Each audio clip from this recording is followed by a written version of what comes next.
Bismillahirrahmanirrahim. Assalamualaikum warahmatullahi wabarakatuh. Selamat malam Waalaikumsalam. teman-teman semuanya. Kembali lagi di 3R Reading, Read, Review. Read, Review, dan Research. Mohon maaf salah. Bagaimana kabar kalian? Semoga malam ini tetap masih semangat. Walaupun weekend, tapi stamina masih tetap seperti hari Senin. Dan semangat pun juga masih jiwa muda gitu.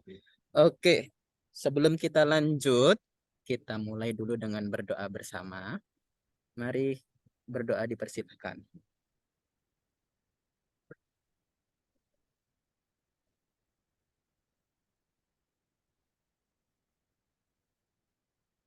Alhamdulillahirrabbilalamin. Nah, hari ini kita akan membahas terkait dengan self-efficacy dan juga besok malam itu juga membahas tentang self-efficacy. Namun untuk yang hari ini kita kedatangan pembicara yang sangat hebat, yaitu Mbak Nindi Fadlila dari Lampung. Lampung. Mana Mbak Nindi? Medan ya? Nah, dari Medan. Oke, sebelum kita mulai lebih lanjut dulu, di sini juga hadir Kepala Saintis, Chief Scientist dari ICCLR, yaitu Ibu Endah Renowati. Bu Endah, gimana kabarnya? Sehat?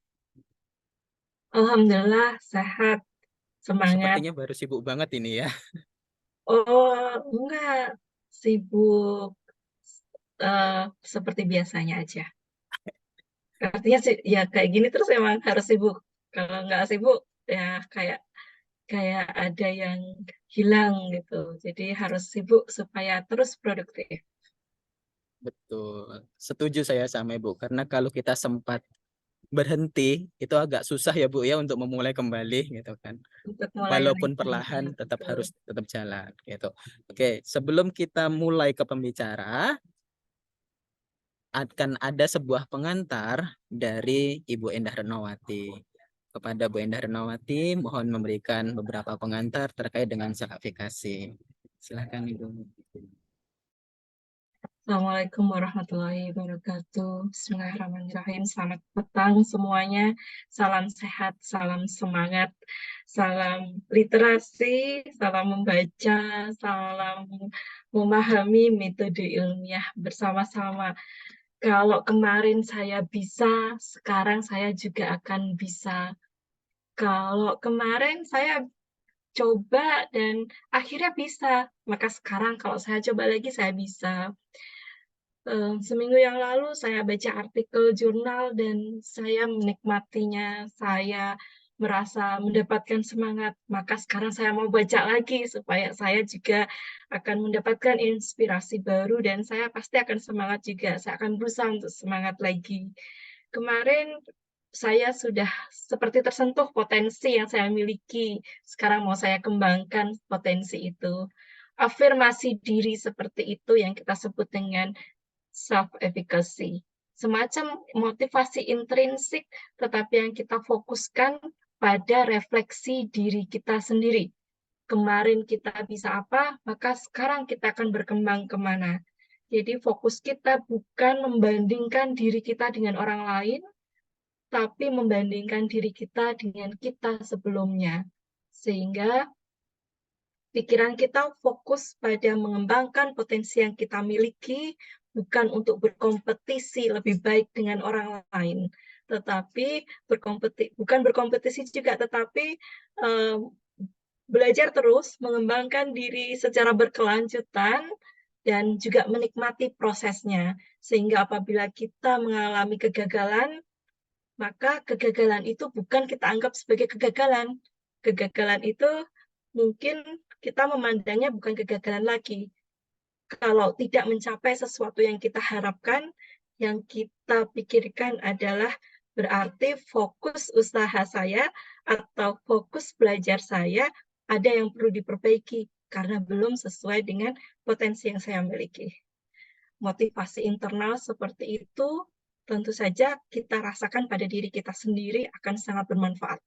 Akan membuat pikiran positif, semangat belajar juga bisa kita pupuk terus. Dan kita merasa nyaman dengan diri kita sendiri. Kita tidak merasa kita kalau belum mencapai sebuah tujuan tertentu, kita nggak merasa kalah, kita nggak merasa cepat stres, kita nggak merasa worst case-nya depresi. Nah, kita sendiri merasakan hal-hal yang baik seperti itu. Lalu, tugas kita sebagai guru, bagaimana bisa membantu siswa punya motivasi intrinsik yang seperti itu. Kalau kita rasakan self-efficacy itu bisa bermanfaat, kita sebagai guru bagaimana kita mendesain sebuah pembelajaran yang mana isinya bisa meningkatkan self-efficacy. Sebetulnya ada banyak cara untuk meningkatkan motivasi intrinsik. Minggu yang lalu kita membahas tentang growth mindset, pikiran yang selalu bertumbuh. Dan salah satu faktornya atau mediatornya untuk menuju ke achievement adalah self-efficacy. Itu kita bahas minggu yang lalu. Terima kasih. Ini kita akan dibacakan sebuah artikel yang sangat bagus, citable, ilmunya banyak dan jelas, datanya ilmiah, bukti empirisnya bisa kita validasi. Terima kasih Nindi yang sudah akan membacakan hari ini.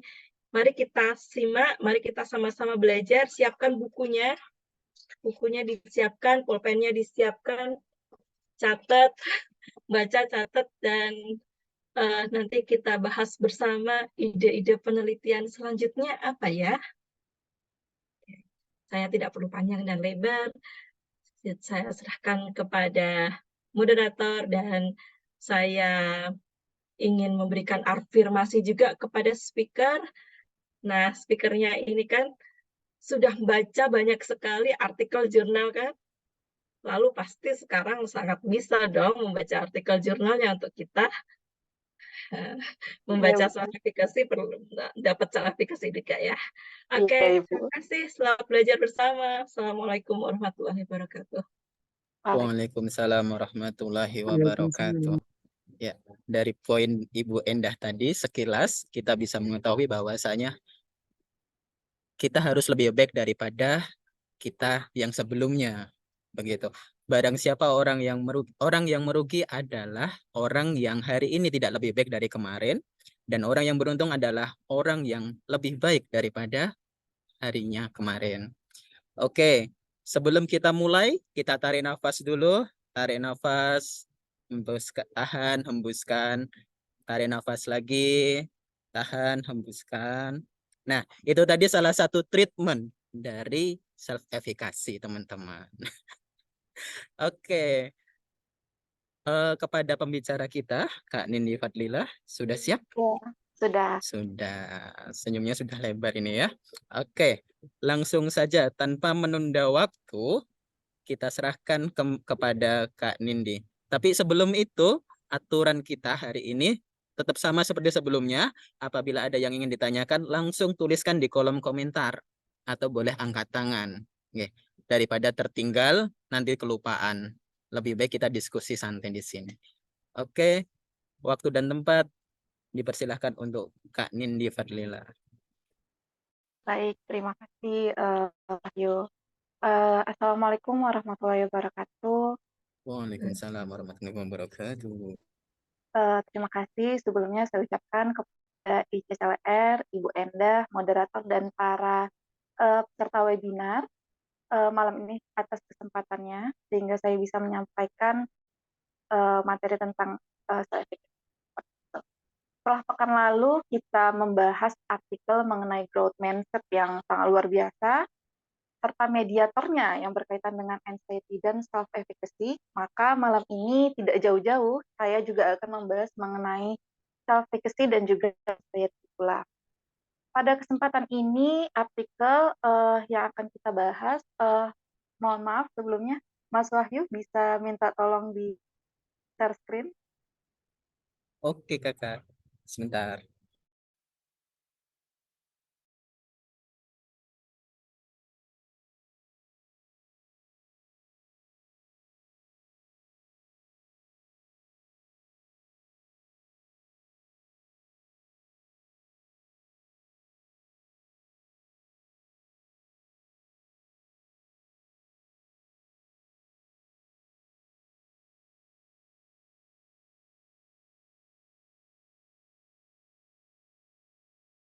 Oke, terima kasih Mas Wahyu.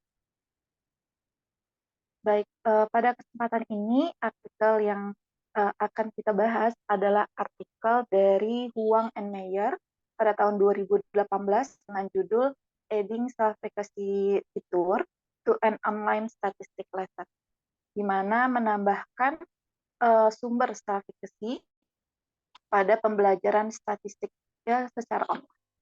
Semoga peserta webinar sudah membaca ya, jadi kita bisa saling belajar dan mengkonfirmasi pengetahuan kita. Baik, selanjutnya Mas Ayu.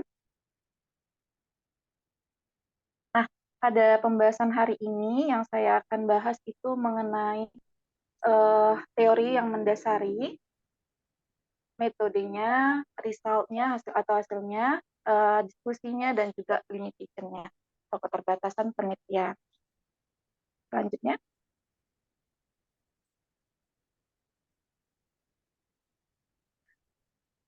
Nah, self-efficacy sendiri ini merupakan variabel motivasi yang sangat penting ya, yang telah terbukti memberikan pengaruh besar pada sejumlah hasil akademik. Sejumlah penelitian telah menguji intervensi atau strategi untuk meningkatkan efikasi diri sendiri siswa dalam mempelajari konten matematika. Namun, sedikit pula penelitian yang mengambil pemberian self-efficacy ini secara simultan. Jadi, ada beberapa sumber, dan yang secara simultan itu tidak begitu banyak penelitian. Kemudian, keunikan dari penelitian ini terkait pula pengintegrasiannya dengan pembelajaran berbasis contoh dan disajikan pula secara online. Nah, artikel ini merupakan salah satu rujukan utama dari penulisan tesis saya sebelumnya. Dari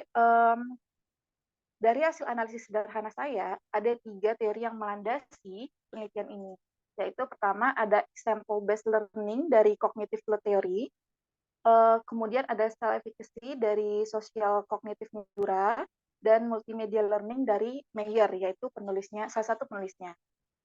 Nah, dari example-based learning sendiri, sebenarnya di artikel ini tidak begitu banyak memberikan penjelasan ya. Namun yang digunakan example-based learning dalam penelitian ini yaitu siswa belajar lebih banyak contoh dengan mengurangi cognitive load yang tidak diperlukan. Seperti itu, intinya seperti itu. Pembelajaran ini sebenarnya sudah banyak ya, bukti memberikan manfaat kepada siswa. Salah satunya example-based learning itu adalah work example yang sangat tidak asing lagi bagi kita, untuk yang sering kita baca, pasti sering kita dengar mungkin juga bagi yang mungkin belum pernah membaca. Nah, artikel di sini tidak begitu membahas tentang bagaimana example-based learning itu sendiri, namun dia cukup menekankan bahwasannya penggunaan example-based learning dan menghindari dari cognitive load seperti itu. Nah, untuk example-based learning sendiri itu nanti mungkin bisa dari narasumber lain yang akan menjelaskan. Namun pada kesempatan ini saya akan menekankan pada si self-efficacy itu sendiri. Gitu. Lalu kita masuk ke sumber kedua, yaitu multimedia learning. Dalam artikel ini juga tidak dijelaskan bagaimana pembelajaran statistik yang disajikan dalam online itu menganut prinsip-prinsip multimedia. Kalau tidak salah itu ada 12 prinsip multimedia yang dikembangkan oleh Meyer. Namun, saya percaya bahwasannya pembelajaran yang disajikan menganut prinsip multimedia karena penulisnya adalah si penemunya sendiri. Mungkin bukan penemu, tapi pengembang ya. Seperti itu. Baik, kita lanjutkan ke self-efficacy. Nah, ya. Self-efficacy sendiri merupakan penilaian diri sendiri bahwa dirinya yakin terhadap kemampuan untuk melakukan dan mengatur tindakan tertentu. Jadi dia tuh yakin bahwasannya dia mampu. Dia sudah punya kemampuan, tapi self-efficacy ini sebagai keyakinan, oh ya, aku bisa gitu. Tapi karena dia sudah punya kemampuan seperti itu. Jadi karena sudah ada kemampuannya ini, dia bisa mengaturlah tindakan apa yang akan dia lakukan seperti itu. Biasanya itu dalam menyelesaikan tugas matematika kah, melakukan ngerjain tesis mungkin seperti itu. Nah, ada 4 sumber nih yang dijelaskan pada artikel ini dan digunakan sebagai treatment dari artikelnya dari sumbernya yaitu Bandura. Bandura ini adalah bisa dibilang bapak sosio-kognitif teori, social cognitive theory, di mana banyak melandasi berbagai teori tentang sosial gitu ya, sosial kognitif. Nah, jadi si Huang and Meyer ini mengadopsi 4 sumber yang dikembangkan oleh Bandura, yaitu terdiri dari vicarious experience, mastery experience, social persuasion, dan psychological cognitive. Psychological state. Mohon maaf. Nah, yang pertama ada vicarious experience. Sumber pertama ini mengacu pada pengalaman ya yang diperoleh melalui pengamatan terhadap orang lain atau model seperti itu. Jadi kalau ada model kita bisa mengamati, observasi seperti itu. Nah, perasaan yakin atas kemampuan diri itu bisa tumbuh dalam diri seseorang ketika melihat orang lain. Ketika melihat orang lain berhasil seperti itu ya. Nah, menurut Wolfok pada tahun 2016, vicarious ini mewujudkan pikiran dalam diri kita seperti kayak jika dia bisa, pasti aku bisa. Nah, seperti yang Bu Enda tadi katakan bahwa mungkin ini ada kaitannya ya dengan membandingkan diri kita dengan orang lain seperti itu. Jadi ada perasaan seperti kayak dia aja bisa, masa aku nggak bisa gitu kan? Nah, mungkin bagi setiap orang mungkin termasuk saya sendiri juga adalah setelah saya pikir-pikir mungkin adalah saya salah satu orang yang seperti itu. Saya butuh kompetisi mungkin ya. Ketika orang lain bisa, saya harus lebih bisa. Malah saya tertantang untuk lebih baik seperti itu. Nah, kalau vicarious ini sendiri, kalau dalam artikel ini meningkatkannya itu dengan strategi. Jadi ada model yang menjelaskan penyelesaian seperti itu, memodelkan contoh.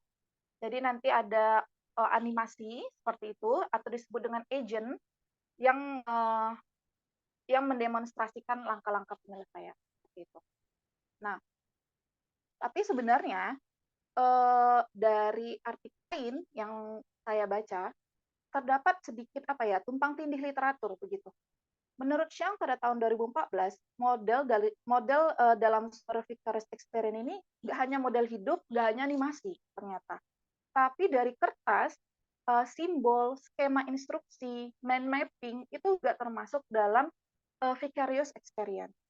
Bahkan dua teori belajar dengan model itu dua teori ini termasuk dari teori example based learning, yaitu work example, dan Bandura dari sosial kognitif itu mengarah pada vicarious experience. Mungkin ini nanti jadi hal yang menarik dari artikel ini dan bisa dikembangkan untuk narasumber selanjutnya. Yang sumber kedua ada mastery experience. Sumber kedua ini Bandura mengungkapkan berkaitan dengan pengalaman keberhasilan maupun kegagalan di masa lalu. Jadi kalau kita berhasil ataupun gagal sebelumnya mempengaruhi kemampuan kita dan rasa yakin kita ke depannya, seperti itu. Di mana pengalaman tersebut memberikan dampak jika kita menghadapi situasi baru. Ketika seseorang pernah berhasil di masa lalu, maka mereka akan percaya bahwa mereka akan berhasil di masa depan pula. Misal nih, kita udah berhasil menyelesaikan soal penjumlahan saja dan pengurangan saja. Lalu kita dihadapi dengan soal yang penjumlahan dicampur dengan pengurangan, seperti itu. Karena kita udah pernah berhasil penjumlahan aja, pengurangan aja. Jadi ada rasa kayak, kemarin aja aku bisa, masa sekarang nggak bisa. Nah, ini yang disebut Bu Enda tadi sebelumnya ya. Membandingkan dengan pengalaman diri kita sendiri. Membandingkan dengan diri kita sendiri. Jadi, kalau kemarin aku bisa, pasti kali ini aku bisa. Walaupun ada soal yang sedikit diubah gitu. Tapi karena pengalaman itu, jadi ada yakinnya itu tumbuh seperti itu. Lalu banyak hasil penelitian yang menunjukkan bahwa sumber ini sebenarnya sumber yang paling mempengaruhi self-efficacy, paling besar mempengaruhi karena dia otentik, nyata. Gitu. Kalau tadi vicarious kan kita belum tentu mendapatkan vicarious itu kan belum tentu ya. Tapi kalau pengalaman itu udah otentik banget tuh. Dalam penelitian ini dipilih strategi untuk meningkatkan mastery ini dengan mental practice. Apa sih mental practice itu?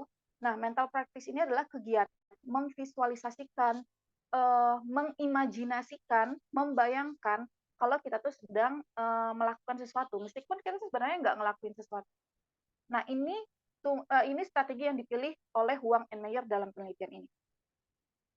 Namun, sekali lagi, saya sedikit ada menjumpai tumpang tindihnya literatur. Nah, di mana mental praktis ini juga terdapat di dalam pembelajaran example-based learning. Frankel 2014 menunjukkan bahwa menggunakan langkah penyelesaian dari sebuah contoh setelah mempelajari contoh tersebut, lalu lebih efektif gitu ya dibandingkan dengan contoh aja.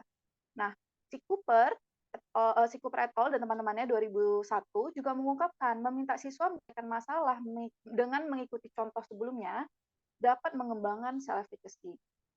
Margolis dan McCabe juga dan Yeh tahun 2019 juga mengungkapkan meminta siswa menyelesaikan masalah merupakan upaya yang dapat dilakukan berkaitan dengan sumber mastery experience. Begitu. Nah, itu menurut saya yang sedikit tumpang tindih nih nanti literaturnya dengan apa yang sudah dinyatakan oleh Wang Meyer dengan pembelajaran si example based learning. Lalu ada sumber yang ketiga yaitu social persuasion. Social persuasion ini di mana seseorang menerima sebuah pesan yang mendukung, memotivasi diri kita. Nah, pesan-pesan ini disampaikan oleh orang tua, teman, guru, orang-orang yang kita percaya seperti itu. Bukan orang yang tidak kita kenal ya, mungkin kalau tidak kenal mungkin sedikit ya berpengaruhnya. Gitu. Atau motivator yang sebenarnya kita tuh banggakan atau kita fans gitu ya. Maria Teguh mungkin, bahwasanya dia memberikan lah persuasi. Nah, hal-hal itu bisa meningkatkan efikasi kita, rasa yakin kita terhadap kemampuan kita. Nah, misal nih, kita yakin bisa selesaiin ngerjain tesis, misal gitu ya, ngerjain skripsi maupun disertasi. Tapi sahabat kita bilang, kita pasti bisa yuk nyelesain ini semua, harus yakin, harus bisa sama kemampuan di sini, jangan nyerah. Bilangnya kayak gitu nih temannya. Nah, kalimat itu sederhana mungkin ya, tapi bisa menumbuhkan rasa yakin atas kemampuan kita dan malah mendorong usaha kita untuk lebih gitu loh. Malah kita lebih berusaha terus seperti itu.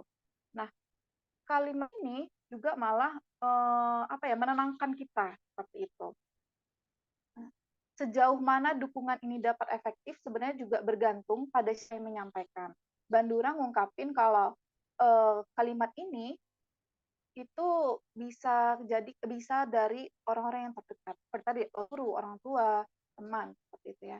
Nah, Bandura juga bilang kalimat dorongan, penentraman, motivasi itu strategi yang untuk meningkatkan self-efficacy dari si sumber social persuasion.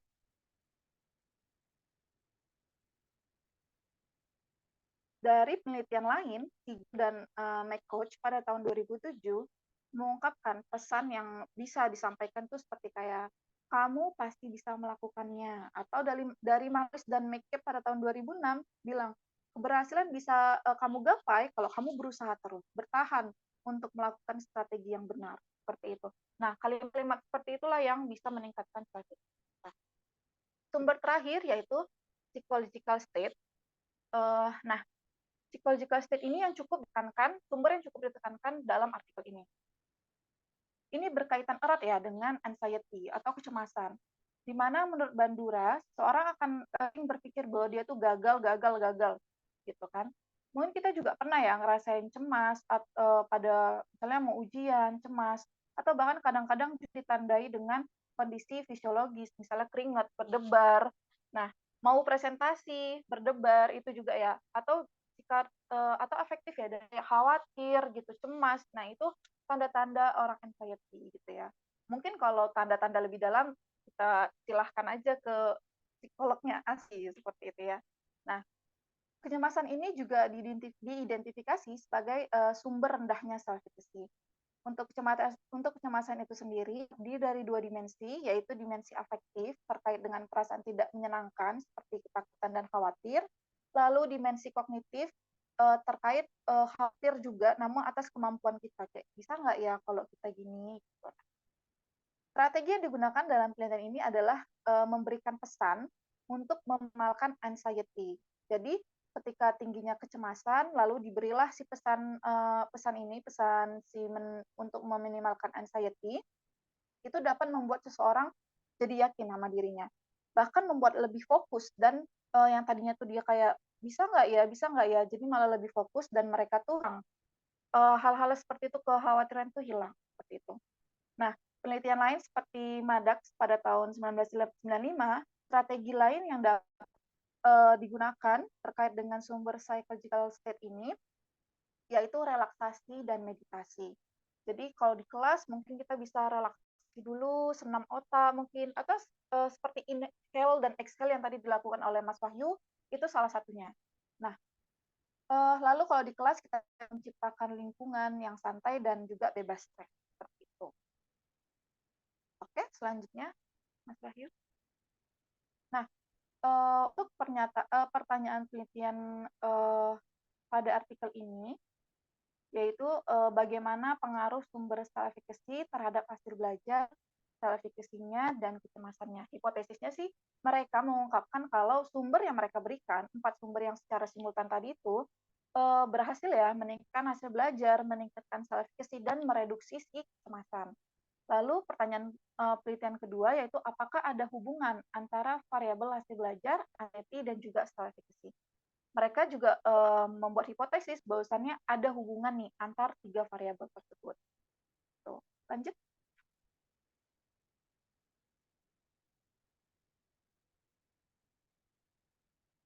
Oke, baik. Nah, di metodologi ini ada partisipan dan jenis eksperimen. Oke. Nah, partisipan penelitian berjumlah 142 orang, di mana 142 orang ini terbagi dua, mengikuti penelitian di lab dan online. Kemudian baik dari lab maupun online dibagi ke 2 kelompok perlakuan, yaitu kelompok perlakuan dan kelompok kontrol maksud saya. Nah, partisipan terdiri dari 72 perempuan dan 70 laki-laki. Menariknya, rekrutmen partisipannya cukup ketat kalau bagi saya ya, melihat artikel-artikel di Indonesia seperti itu. Nah, kriterianya itu apa? Ya minimal 18 tahun, tingkat pendidikannya juga ada kualifikasinya seperti itu, sarjana dan setelah tamat SMA kalau tidak salah. Nah, tidak memiliki pengetahuan sebelumnya tentang materi yang akan disampaikan. Lalu bahasa pertama atau bahasa utamanya adalah bahasa Inggris, itu juga ditekankan. Lalu tingkat persetujuan mengikuti penelitian hanya yang 90% ke atas. Gitu. Jadi kalau di bawah 90% nggak diikutin, nggak sebagai partisipan penelitian. Nah, itu ketat ya. Lalu desain eksperimennya itu 2x2x2 between subject design, di mana faktor pertama itu ada faktor kunci, yaitu treatment versus control. Kelompok treatment itu pembelajaran yang diberi 4 sumber self-efficacy, dan kontrol itu ada pembelajaran yang tidak diberi sumber self-efficacy. Faktor kedua adalah gender, yaitu laki-laki dan perempuan. Dan faktor ketiga adalah eksperimen setting, ada di laboratorium dan juga online. Lanjut. Baik, lanjut ke instructional method. Nah, berikut ini langkah pembelajaran pada penelitian ini. Kita perhatikan ya pada gambar 1A. Nah, pada gambar 1A ini terdiri dari langkah-langkah yang dilakukan untuk 2 kelompok eksperimen. Ada kelompok treatment dan kelompok kontrol. Nah, pertama yang dilakukan itu adalah survei demografi dan pengukuran awal self-efficacy. Survei demografi ini terkait dengan umur, jenis kelamin, asal, seperti itu. Ya, seperti itu. Nah, lalu kedua itu ada pengenalan dan pengaktifan pengetahuan prasyarat. Lalu ada penilaian materi. Lalu dilanjutkan dengan pembelajarannya nih, yang membuat pembeda antara treatment dengan kontrol, sesuai dengan kelompok eksperimen yang sudah ditentukan. Terdiri dari 5 pasang contoh dan soal. Yang 5 contoh pasang soal ini, contoh dan soal ini, itulah merupakan dari example learning yang saya jelaskan sebelumnya. Lalu kemudian self-report. Self-report ini terdiri dari pengukuran self-efficacy dan juga anxiety.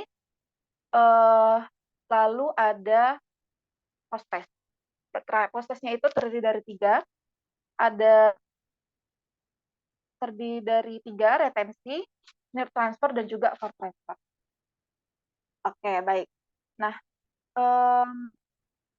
kemudian, baik kelompok kontrol maupun treatment ini diperlakukan sama, kecuali pada aktivitas pembelajaran yang warna biru itu. Pada gambar 1. Kita lihat ya sekarang 1B. Nah, pada kelompok kontrol, siswa diberikan hanya 5 pasang, sama-sama 5 pasang contoh dan soal secara tertulis, dan kemudian diberikanlah post-test seperti itu. Nah, kalau pada kelompok treatment ini agak panjang.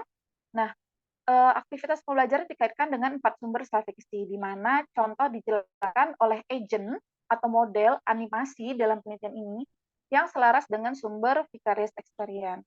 Lalu pemberian pesan yang untuk menghindari anxiety yang selaras dengan sumber psychological state, lalu latihan soal yang selaras dengan sumber mastery experience. Saya di sini mental practice, dan umpan balik atau feedback atas apa yang telah dilakukan ini selaras dengan sumber persuasion. Nah, baik kelompok perlakuan maupun kelompok kontrol akan belajar, ada yang belajar dengan laboratorium dan online, tapi keduanya tetap menggunakan situs web yang sudah dirancang oleh peneliti. Gitu. Nah, mari kita lihat gambar di sampingnya, gambar 2. Gambar 2 ini mengilustrasikan 4 sumber self-efficacy yang diintegrasikan ke dalam pembelajaran example-based learning. Jadi di sini kelihatan ya bagaimana cara simultan keempat-empatnya sumber self-efficacy dikaitkan dengan example problem-based learning. Baik, yang pertama. Nah, yang pertama ini meningkatkan self-efficacy pada sumber vicarious. Yang pertama ini ada meningkatkan self-efficacy berdasarkan sumber social persuasion. Maksud saya ada psychological state. Oke. Nah, pesan yang menghindari kecemasan disisipkan di awal kegiatan pembelajaran, di mana peserta partisipan ini di mana untuk mendengarkan pesan tersebut secara audio, pesan tersebut disampaikan secara lisan oleh agentnya. Agentnya ini direpresentasikan sebagai seorang perempuan muda yang menyampaikan dengan nada yang menenangkan, seperti itu. Nah, pesan ini diadaptasi dari penelitian sebelumnya, yaitu penelitian Huang dan Meyer pada tahun 2016, yang artikelnya juga nggak kalah menarik nih. Nah, yaitu tentang pengembangan growth mindset dalam upaya mengurangi tingkat kecemasan peserta didik. Pesan yang disampaikan yaitu seperti ini. Anda akan mengerjakan 5 pasang contoh dan masalah. Jangan menyerah jika Anda menemukan kesulitan. Selama Anda bekerja keras, usaha Anda akan membuahkan hasil. Nah, kalimat-kalimat seperti itu. Atau kayak, bukannya saya begitu pintar, tapi saya adalah orang yang berjuang lebih lama. Nah, kalimat seperti itulah yang disisipkan. Kemudian, sumber yang kedua yaitu terkait dengan vicarious experience, di mana 5 contoh yang disajikan dalam pembelajaran itu disampaikan dalam video melalui agent. Nah, dalam video tersebut ditampilkanlah agent animasi yang mendemonstrasikan dan mengungkapkan secara verbal proses penyelesaiannya. Agentnya ini ditampilkan sebagai laki-laki senior yang terdengar percaya diri, berwibawa, pintar gitu ya dalam memverbalisasinya. Kalau di kelompok kontrol, 5 contohnya ini tertulis langkah demi langkah, seperti itu, tidak didemonstrasi. Mungkin bisa ke slide selanjutnya. Nah, itu di bagian kiri, vicarious experience. Kalau yang A itu adalah kelompok treatment, nah itu ada agent nih yang mengungkapkan, memverbalisasikan langkah demi langkahnya. Kalau di kelompok kontrol, yang bawah, yang B, langkah-langkah itu tertulis. Seperti itu, tekstual ya. Jadi siswa mempelajarinya sendiri. Oke, kembali lagi, Mas Ayu. Nah, sumber ketiga itu ada mastery experience. Nah, aktivitas mental practice ditambahkan setelah mempelajari contoh dan sebelum menyelesaikan masalah. Nah, disajikan nih sebuah video di mana peserta, partisipan diminta untuk mengimajinasikan langkah penyelesaian yang diperlukan untuk menyelesaikan masalah yang disajikan. Jadi, selanjutnya, Mas Bayu. Nah, jadi di Master Experience ini udah ada soalnya. Pertama, siswa tuh diminta untuk membayangkan dulu langkah-langkahnya sesuai dengan soal yang diminta. Itu jika dirasa tidak bisa seperti itu. Nah, siswa boleh balik ke videonya seperti itu.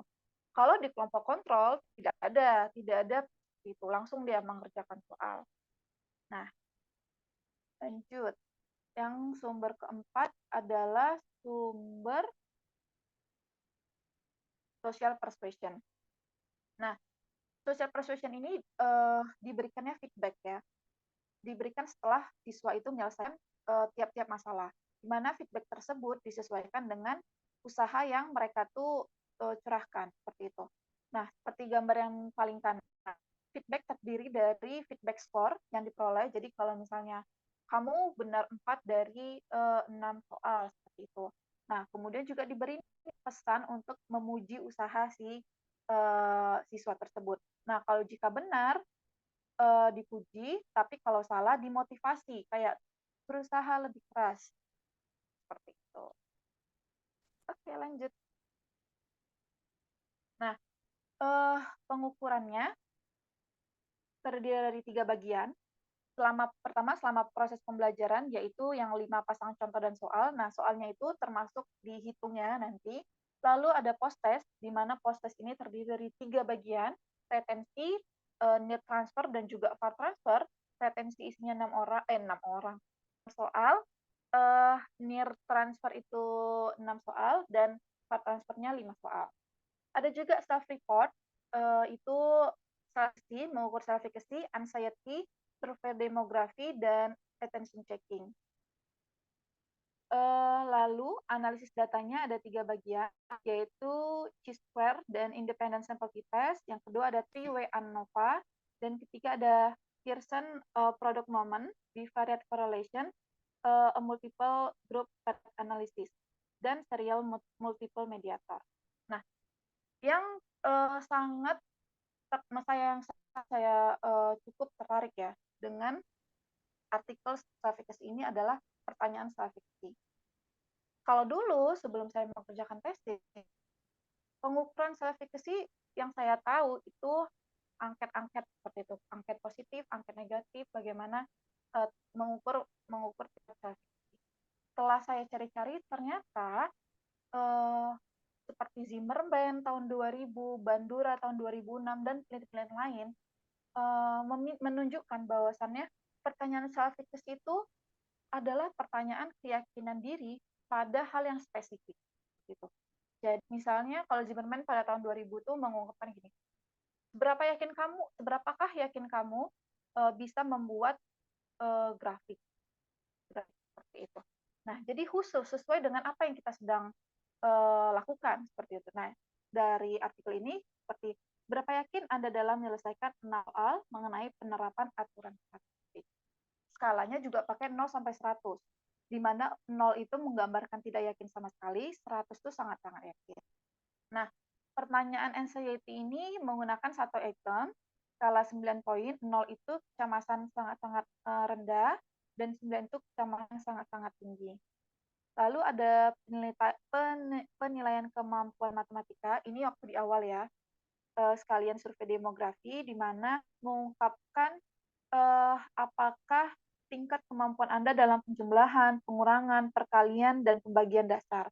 Menggunakan 5 poin, skala 5 poin, 1 itu sangat-sangat tidak mampu, dan 5 itu sangat-sangat mampu. Sebentar.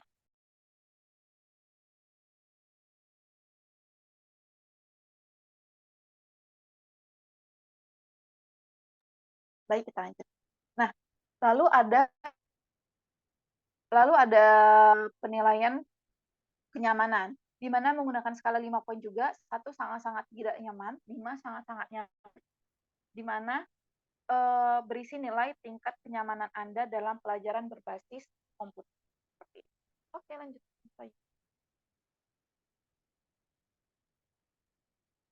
Lalu ada, kita udah masuk ke result. Nah, hasil penelitiannya. Yang pertama nih, kita mau melihat apakah pemberian self-efficacy meningkatkan hasil belajar, menurunkan kecemasan, dan meningkatkan seperti itu ya. Nah, hipotesis pertama yaitu menguji apakah dengan menambahkan 4 sumber self-efficacy dalam pembelajaran akan meningkatkan performa siswa atau hasil belajar siswa. Pada baris 1 sampai 9 dalam tabel 1 menunjukkan rata dan standar deviasi untuk masing-masing kelompok ditinjau dari soal selama latihan, retensi, dan juga transfer. Pada baris 1, 4, dan 7 diketahui bahwa kelompok perlakuan lebih baik secara signifikan dibandingkan kelompok kontrol, ditinjau dari soal latihan, retensi, dan juga transfer. Sedangkan tidak ditemukan main effect untuk gender dan setting experience ditinjau dari ketiganya dan juga tidak terdapat interaksi yang signifikan seperti itu yang melibatkan faktor-faktor tadi. Kesimpulannya, pada pengukuran soal latihan, retensi maupun transfer, kelompok perlakuan yaitu yang diberi 4 sumber self-efficacy mengungguli kelompok kontrol. Temuan ini memberikan bukti bahwa memberikan sumber self-efficacy dalam pembelajaran statika online menyebabkan hasil belajar yang lebih baik. Lalu, apakah pemberian sumber self-efficacy meminimalkan anxiety? Gitu kan? Nah, hipotesis kedua ini dengan menambahkan sumber self-efficacy dapat meminimalkan level anxiety di siswa. Pada baris ke-10 menunjukkan rata-rata anxiety dan standar deviasi untuk dua kelompok. Anxiety siswa pada perlakuan secara signifikan lebih rendah dibandingkan kelompok kontrol. Namun tidak ada interaksi yang signifikan yang melibatkan antar kelompok nih gitu. Nah, hasil yang sama juga diperoleh ketika menggunakan tingkat self-efficacy sebagai covariat. Jadi menggunakan ANCOVA, hasilnya menunjukkan bahwa pemberian si sumber self-efficacy ini efektif mengurangi si anxiety. Selain itu, terdapat interaksi signifikan antara gender dengan eksperimen setting, di mana menunjukkan bahwasannya eksperimen setting itu secara online, laki-laki memperoleh kecemasan yang jauh lebih rendah dibandingkan perempuan. Sedangkan untuk eksperimen settingnya di laboratorium, tidak berbeda secara signifikan, jadi tidak ada perbedaan.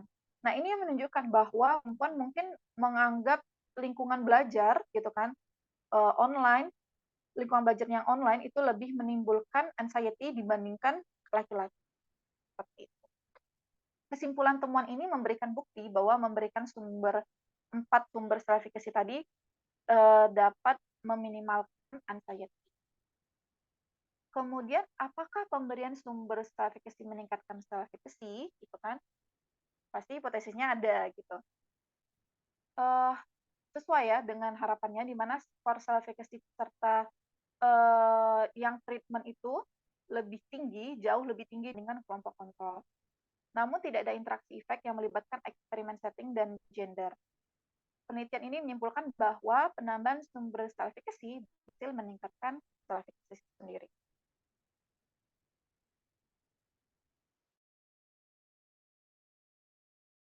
Oke, lanjut. Nah, kemudian yang bagian kiri yaitu Pearson Correlation Result. Bagaimanakah anxiety, efficacy, dan performance saling berhubungan satu sama lain? Kan? Nah, tadi di awal disebutkan, salah satu tujuan lain dari penelitian ini untuk menguji hubungan antar variabel.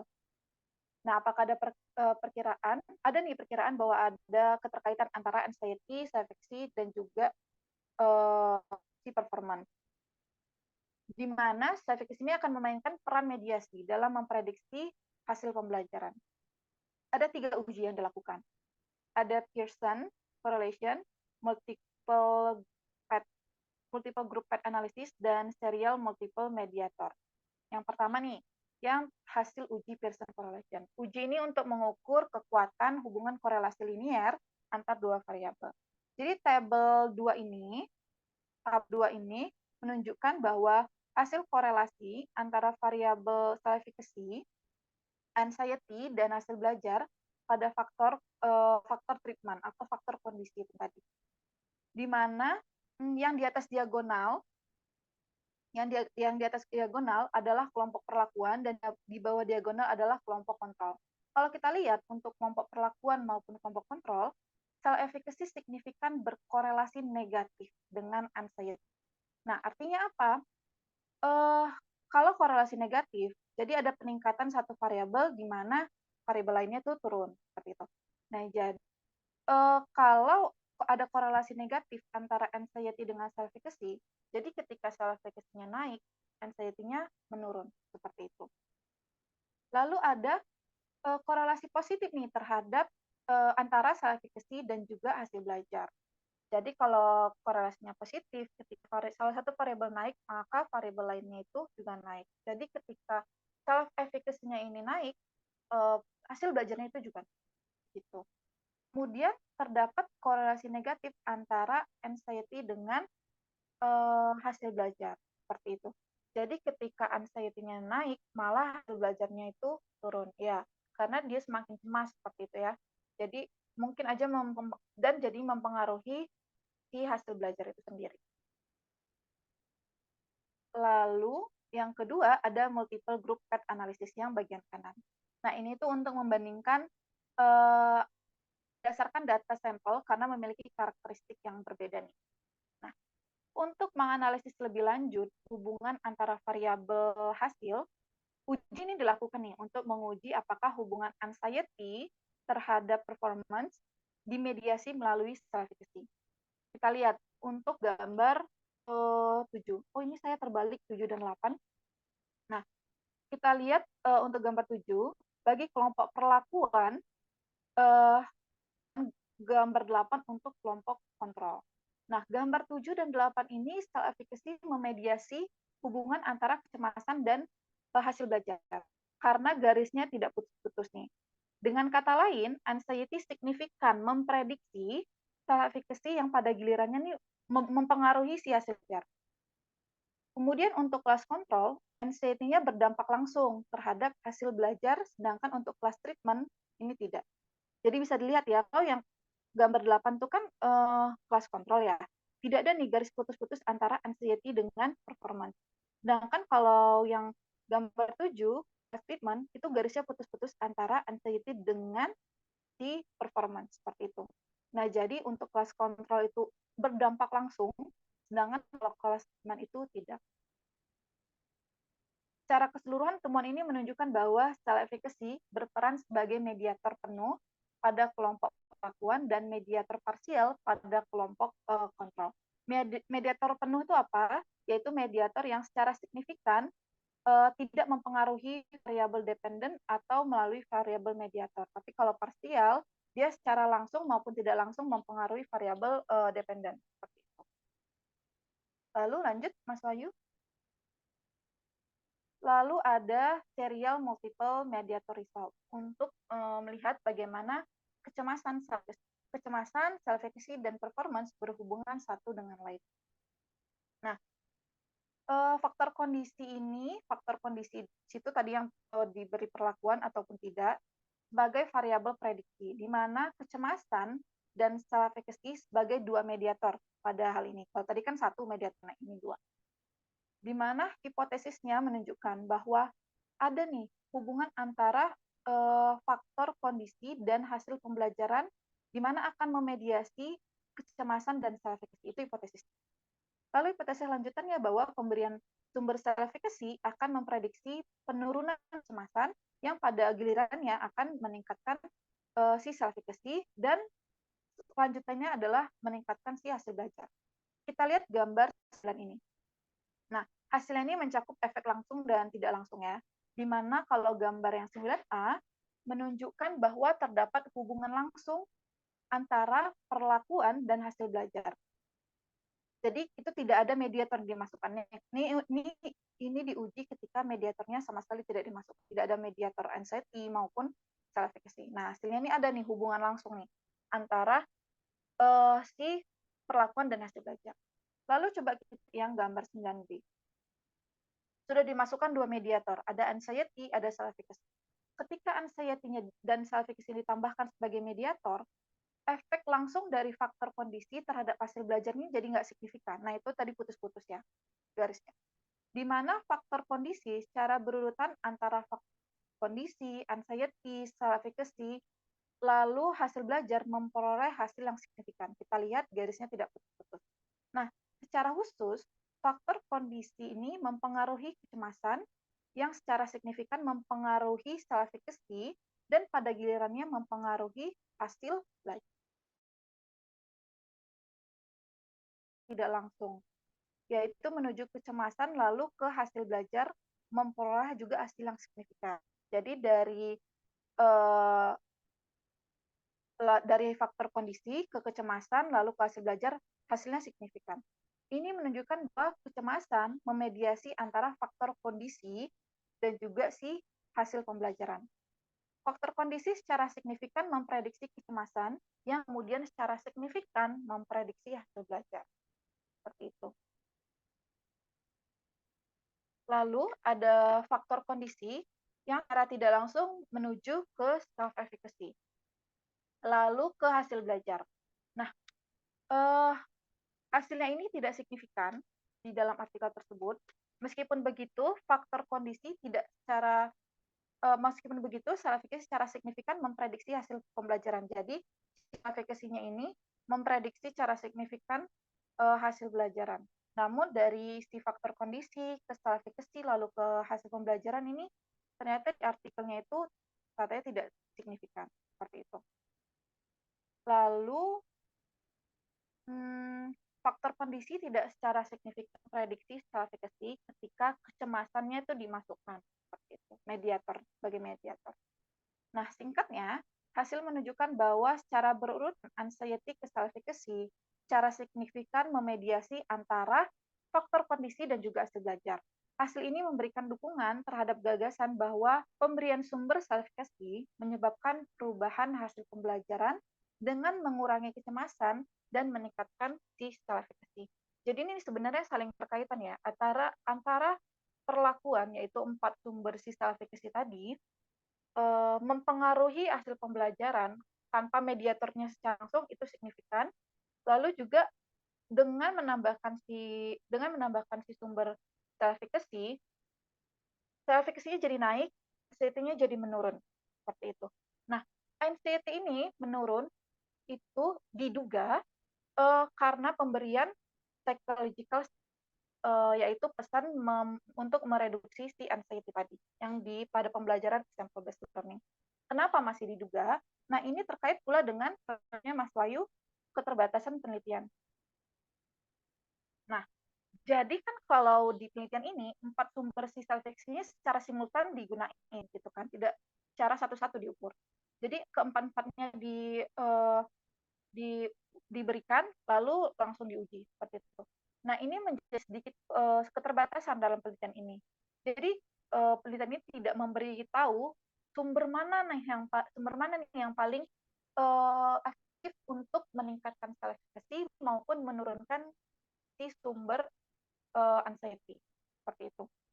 Nah, jadi saran dari peneliti bahwasanya perlu nih untuk diselidiki secara satu persatu bagaimana pengaruhnya terhadap hasil belajar, self-efficacy, dan juga anxiety. Nah, ini menjadi keterbatasan juga karena strategi yang diterapkan itu hanya 4. Hanya 4 strateginya untuk 4 sumber. Sedangkan yang saya jelaskan sebelumnya, ada banyak strategi yang bisa digunakan untuk meningkatkan self-efficacy. Nah, di penelitian ini hanya satu strategi untuk satu sumber. Lalu ada juga perbedaan pendapat mengenai strategi sumber vicarious experience. Nah, ini seperti saya ungkapkan tadi ya. Jadi vicarious experience ini juga banyak nih pendapat-pendapat lain. Bahwasannya cara memodelkan, bagaimana itu modelnya, ada juga model yang bisa terlihat, kalau tadi kan dilambangkan seorang profesor, seorang yang pintar seperti itu. Nah, ada yang menganggap lebih efektif kalau modelnya itu seperti teman sendiri gitu. Nah, itu juga salah satu strategi lain, yaitu modelnya itu teman sendiri, bisa dari kelompok atau dari tutor sebaya seperti itu. Lalu keterbatasan lainnya tidak melakukan wawancara yang bisa melengkapi hasil dan yang terakhir, fokus partisipannya ini untuk umur 18 tahun ke atas. Ini menjadi limitasi keterbatasan penelitian. Bahwasannya dan bisa menjadi penelitian selanjutnya bisa digunakan untuk umur yang di bawah 18 tahun. Seperti itu. Selanjutnya. Oke. Oh, sudah terima kasih. Oke, sekian presentasi tentang self efficacy dari saya. Silakan untuk peserta webinar untuk memberikan pertanyaan, tapi jangan mungkin untuk kita berdiskusi, atau Ibu untuk mengonfirmasi pengetahuan saya, Ibu. Terima kasih.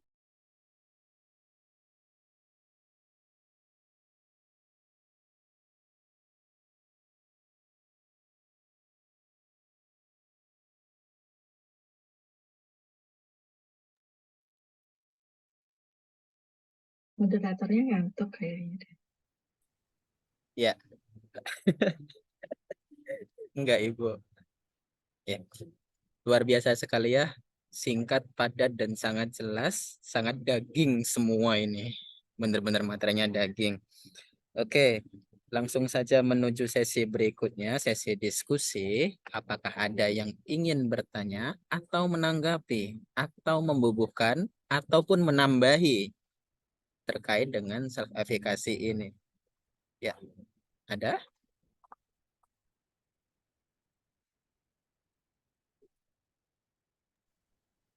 Atau mau saya ini dulu ya, saya coba memulai dulu diskusinya, boleh nggak? Boleh banget, Sangat Ibu. boleh, Ibu. Jadi mungkin saya pakai bahasa lain ya. Saya share screen. Tadi ada tabel seperti ini. Bentar. Sebelum masuk ke tabel tadi, kembali lagi ke sini.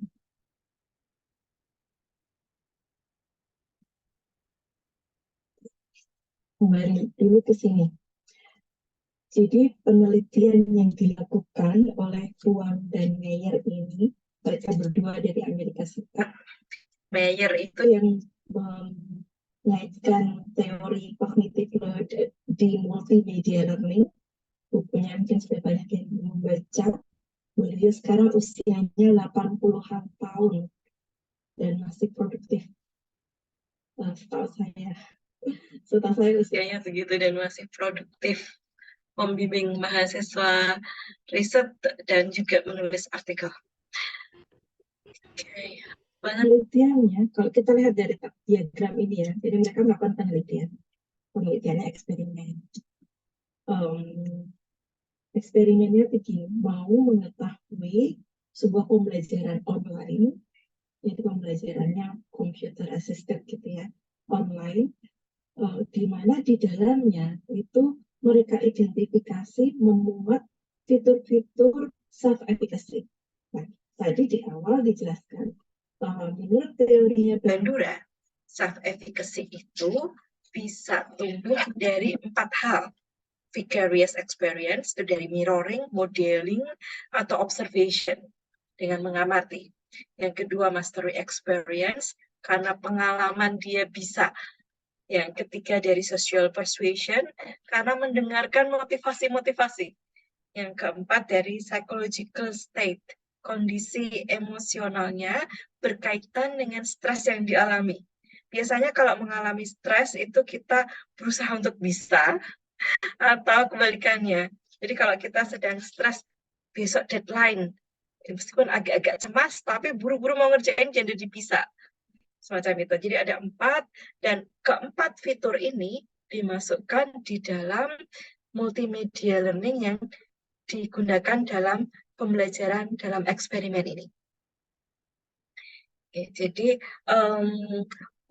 keempatnya, ini kan ada 4 ya, di layar ada 4 panah kan, physiological state, itu affective reaction, untuk strategi anxiety coping, artinya strategi yang dipakai untuk mengatasi kecemasan, apakah jadi stres kemudian meninggalkan tugas atau jadi stres malah berpikir keras.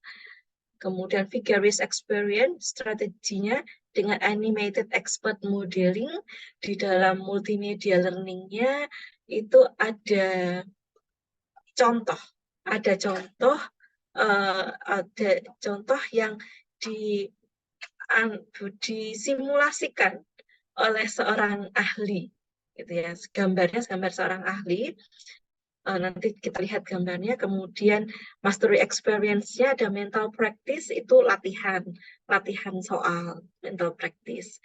Kemudian social persuasion dengan motivasi yang diperoleh dari feedback terhadap effort yang digunakan. Feedback terhadap effort yang digunakan, kalau nggak salah tadi itu ada kata-kata attributional feedback, feedback terhadap efforts, feedback terhadap usaha yang sudah dilakukan. Nah, keempat fitur ini dimasukkan di dalam multimedia learning-nya. Itu untuk satu kelas eksperimen. Satu kelas eksperimen lainnya tanpa ada ini semua, hanya tanpa ada fitur-fitur self-efficacy ini. Jadi hanya problem solving saja. Gitu ya Nindi ya, hanya problem solving saja kan? Ada contohnya juga Bu, cuma contohnya Oke, nanti kita lihat lebih detail. Oke, ya. Kemudian setelah ini itu ya tentang metode pembelajarannya, ada fiturnya atau tanpa fiturnya. Nah, ini tadi yang disebut agentnya atau ahli yang memodelkan atau yang menceritakan tentang bagaimana menyelesaikan masalah yang diberikan. Masalah yang diberikan ini statika. Examples 2. Read the following questions on the page, then click on the video to study how the problem is solved by an expert. Jadi gambar kartunnya ini tuh diperkenalkan sebagai seorang expert, seorang ahli. Perintahnya untuk mempelajari contoh yang diberikan. Kemudian study the example carefully as you will need to solve a similar problem on the next page. Pelajari dengan sungguh-sungguh karena setelah ini akan diberikan soal yang mirip di halaman berikutnya. Terus kemudian kalau ini diklik, nanti ada sebuah masalah yang dijelaskan, sebuah penyelesaian masalah yang dijelaskan oleh gambar ini, expert ini. Oke. Kemudian ya ini penjelasan an modeling example in the treatment condition A ini, yang B versus a written work example in the control condition. Di control conditionnya ada work example-nya tetapi tidak memuat expert agent-nya ini yang menjelaskan sebagai perwakilan dari fitur vicarious experience. Work example-nya itu sebagai fitur mastery experience-nya. Kemudian social persuasion itu nanti feedback yang diberikan. Jadi setelah mengikuti videonya, kemudian ada practice instruction, ada perintah untuk membayangkan penyelesaian masalahnya. Jadi ada motivating pedagogical agent yang nanti memberikan motivasi bagaimana supaya siswa mengatasi tadi psychological state-nya. Oke, jadi ada feedback yang akan diberikan oleh agentnya ini. Jadi tadi expert yang menjelaskan isi materi pembelajaran, agent motivatornya yang memberikan feedback. Nah, kalau yang work example konvensional itu nggak ada apa-apanya. Jadi hanya work example biasa, jadi hanya contoh penyelesaian masalah biasa yang dipelajari oleh siswa. Kalau dengan online itu kan jelas ya, ada bisa kita masukkan fitur feedback seperti ini. In the previous page, you just studied a video example on applying one of the rules we learned to a data set.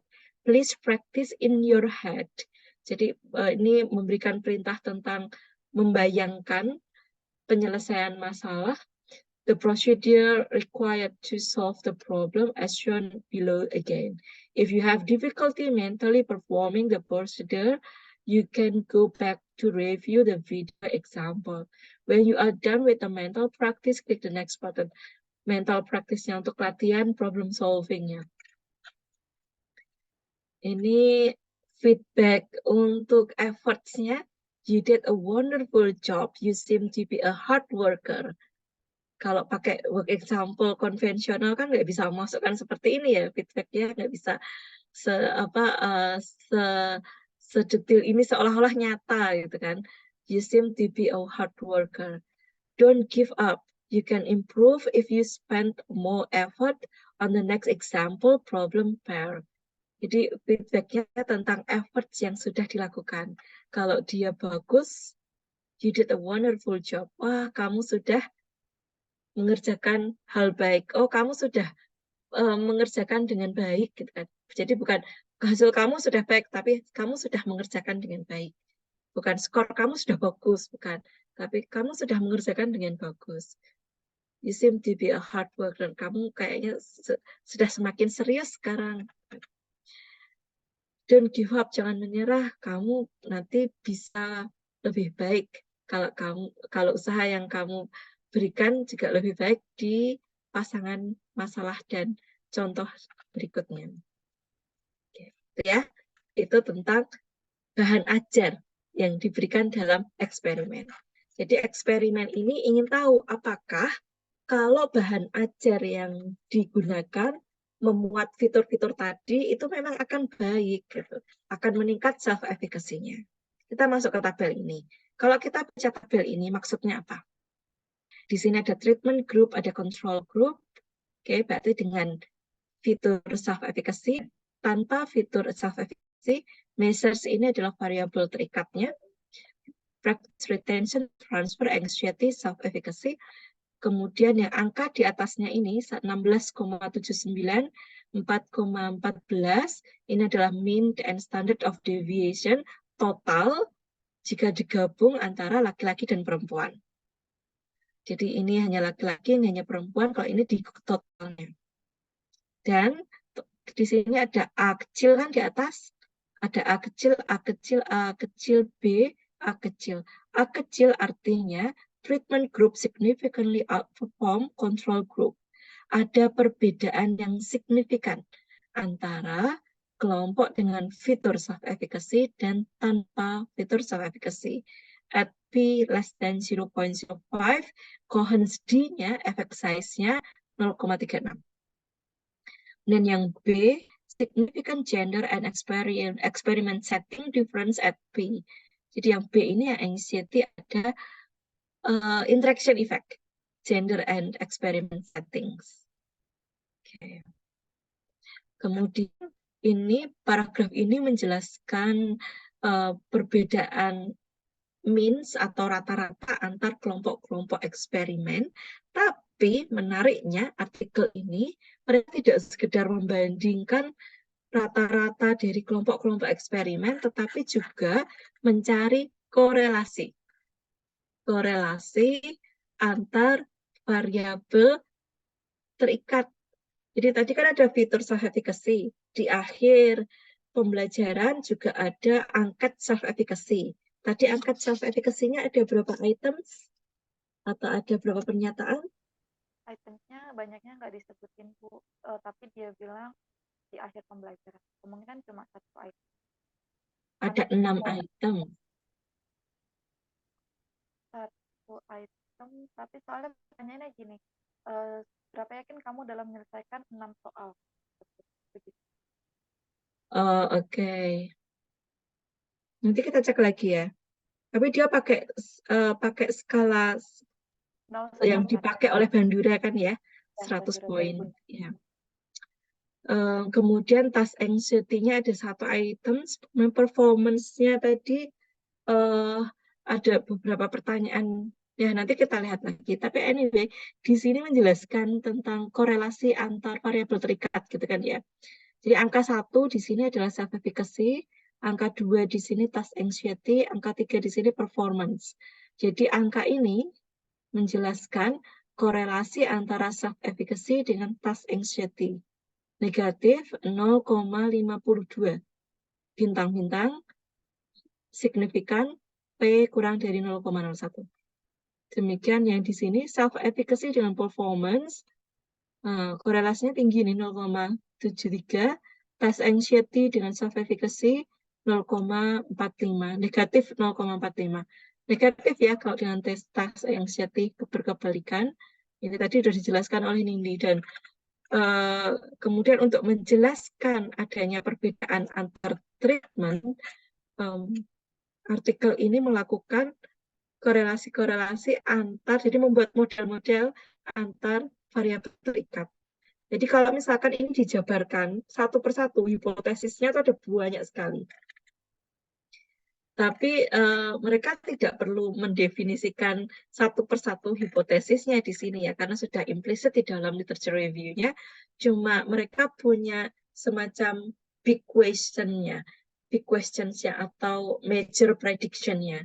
Mereka ingin tahu apakah ada pengaruh adanya fitur self-efficacy terhadap performance, di mana performance itu bisa didefinisikan dalam self-efficacy-nya, anxiety-nya, retention test-nya, transfer test-nya. Kira-kira bahasa lainnya seperti itu. Saya stop share. Apakah sudah membantu memperjelas, atau mungkin saya juga sebetulnya sudah sama persepsi atau belum dengan yang lain-lain? Oke, barangkali ada yang melakukan penelitian multimedia learning di sini atau tentang self-efficacy, sama-sama tentang self-efficacy. Treatment self-efficacy apa yang kalian teliti dalam tesis kalian? Atau kalau dari artikel ini, penelitian selanjutnya apa ya? Tadi ada beberapa validation ya. Itu bisa dijadikan penelitian selanjutnya nggak? Bisa Bu, sangat-sangat bisa. Karena Sangat-sangat bisa. menguji, membandingkan antar sumber social question itu sendiri, walaupun sudah banyak ya Bu, yang penelitian satu persatu, membandingkan antar sumber self-efficacy, di mana menunjukkan master experience adalah sumber yang paling sangat-sangat bisa meningkatkan self-efficacy. Lalu diikuti dengan serius, yang kedua, lalu psychological state dan social persuasion mengikuti, itu biasanya bertukaran posisinya 3 dan 4 seperti itu. Tapi seperti yang diungkapkan si Huang and Meyer ini, kalau belum ada nih di pembelajaran multimedia learning seperti itu, dan diintegrasikan lagi di example based learning. Nah, itu menjadi sangat ide penelitian. Oke. Jadi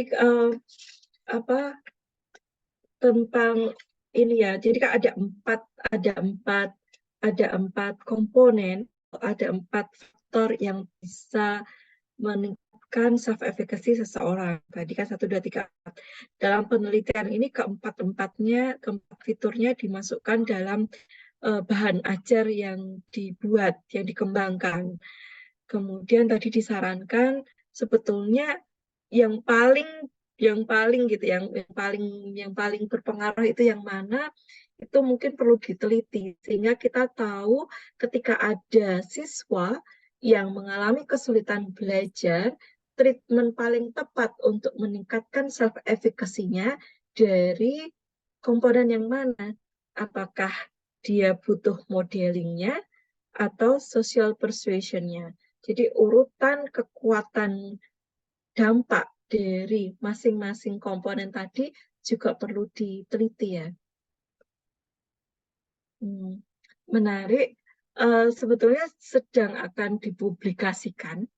Ada sebuah hasil penelitian tentang social persuasion, dan sekarang juga ada yang meneliti lagi tentang social persuasion untuk melihat konsistensinya. Barangkali kalau misalkan dari psychological state-nya saja atau membandingkan vicarious dan mastery experience, mungkin juga bisa menjadi ide penelitian selanjutnya. Jadi tujuan dari pengembangan bahan ajarnya adalah untuk mengetahui fitur seperti apa sih yang paling efektif untuk kondisi pembelajaran tertentu yang dapat meningkatkan self-efficacy itu sendiri, dengan motivasi intrinsiknya, dan tentu saja kemampuan pemecahan masalah tingkat transfer. Oke. Alright. Ini ada yang angkat tangan dan ada juga yang bertanya lewat kolom chat. Kita mulai dulu dari yang bertanya dulu di kolom chat nggih. Di sini Ibu Ayuning Tias bertanya, apakah 4 treatment tersebut bisa diteliti ketika pembelajaran tanpa multimedia? Karena pembelajaran yang sekarang itu lebih ke tatap muka secara langsung daripada pembelajaran multimedia. Jadi bagaimana Mbak Nindi ataupun Bu Endah? Mohon Ya, maaf Mbak Nindi Nindi, dulu. belum dengar, suaranya terlalu imut, kecil. Halo, Mas. Ya, Izin saya menjawab. Oke, baik, untuk Ibu Ayuning Tias atau Mbak Ayuning Tias. Nah, kebetulan penelitian saya itu menggunakan salah satu dari sumber seleksi, yaitu social persuasion. Dan saya juga penelitiannya itu tidak menggunakan online ataupun multimedia, tapi menggunakan paper based seperti itu ya. Nah, tentu sangat bisa diteliti di menggunakan paper tanpa multimedia seperti itu. Jadi kalau social persuasion itu sama, saya juga mengintegrasikannya dengan work example eh, di di bagian atas dari sebuah LKPD. Untuk setiap pembelajaran contoh maupun soal, diberikanlah suatu kalimat di mana kalimatnya itu adalah bersifat mendorong, memotivasi, yang digunakan untuk menumbuhkan keyakinan siswa, menumbuhkan strategi siswa, seperti itu. Nah, tadi sebelumnya saya tuh ada bilang, ada tumpang tindih literatur dalam penelitian ini ya. Ini menurut analisis sederhana saya, di mana kelompok kontrol menggunakan work example pada umumnya, sedangkan kelompok treatment ditambahkan vicarious itu ditambahkan si agent, lalu di mastery itu ditambahkan proses imajinasi seperti itu. Nah, tadi sudah saya sebutkan beberapa penelitian yang terkait, bahwasannya dengan siswa juga mempelajari contoh di work example, langkah-langkahnya itu merupakan salah satu bagian dari sumber vicarious. Lalu ketika siswa bisa menyelesaikan suatu masalah, nah itu bisa menjadi suatu sumber materi experience. Karena itu buktinya otentik, terkait langsung dengan si kemampuan siswa.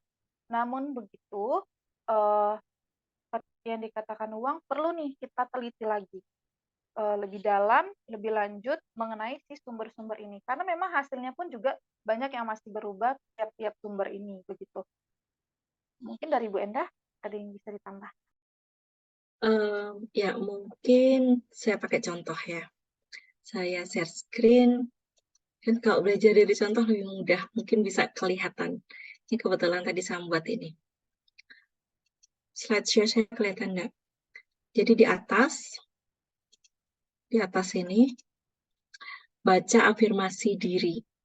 Nah, ini work example-nya paper base ya, kayak diberikan dalam bentuk LKPD yang di print, dicetak gitu. Baca afirmasi diri, ini ada afirmasinya seperti ini. Saya sudah pernah belajar penyelesaian integral dan bisa menyelesaikan. Maka sekarang saya juga bisa memahami contoh penyelesaian masalah integral parsial berikut ini. Jadi ini diberikan work example kan, tentang integral parsial. Tapi sebelumnya, siswa baru belajar integral yang bentuk linear atau kuadratik biasa aja, yang bisa diselesaikan langsung per suku. Nah, ini yang nggak bisa langsung diselesaikan per suku, jadi perlu strategi parsial kan. Diberikan afirmasi seperti ini. Tapi ini baru dari satu aspek ya, dari satu komponen efficacy, yaitu social persuasion. Ini social persuasion-nya. Kalau misal ini social persuasion-nya, karena work example ini sendiri, ini sebetulnya bisa berlaku sebagai mastery experience. Tapi tentu perlu menuliskan bahwa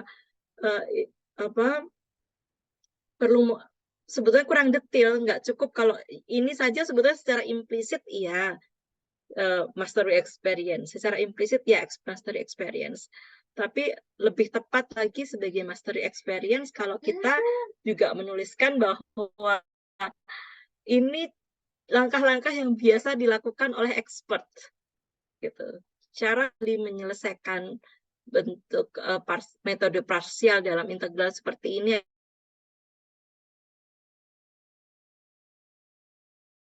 figure experience, melihat contoh itu modeling.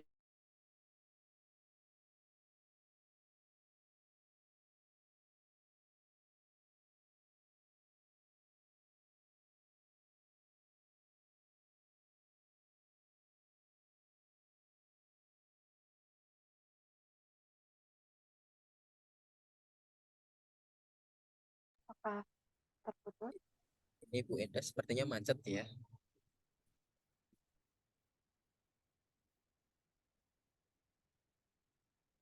Oke, kita tunggu sejenak.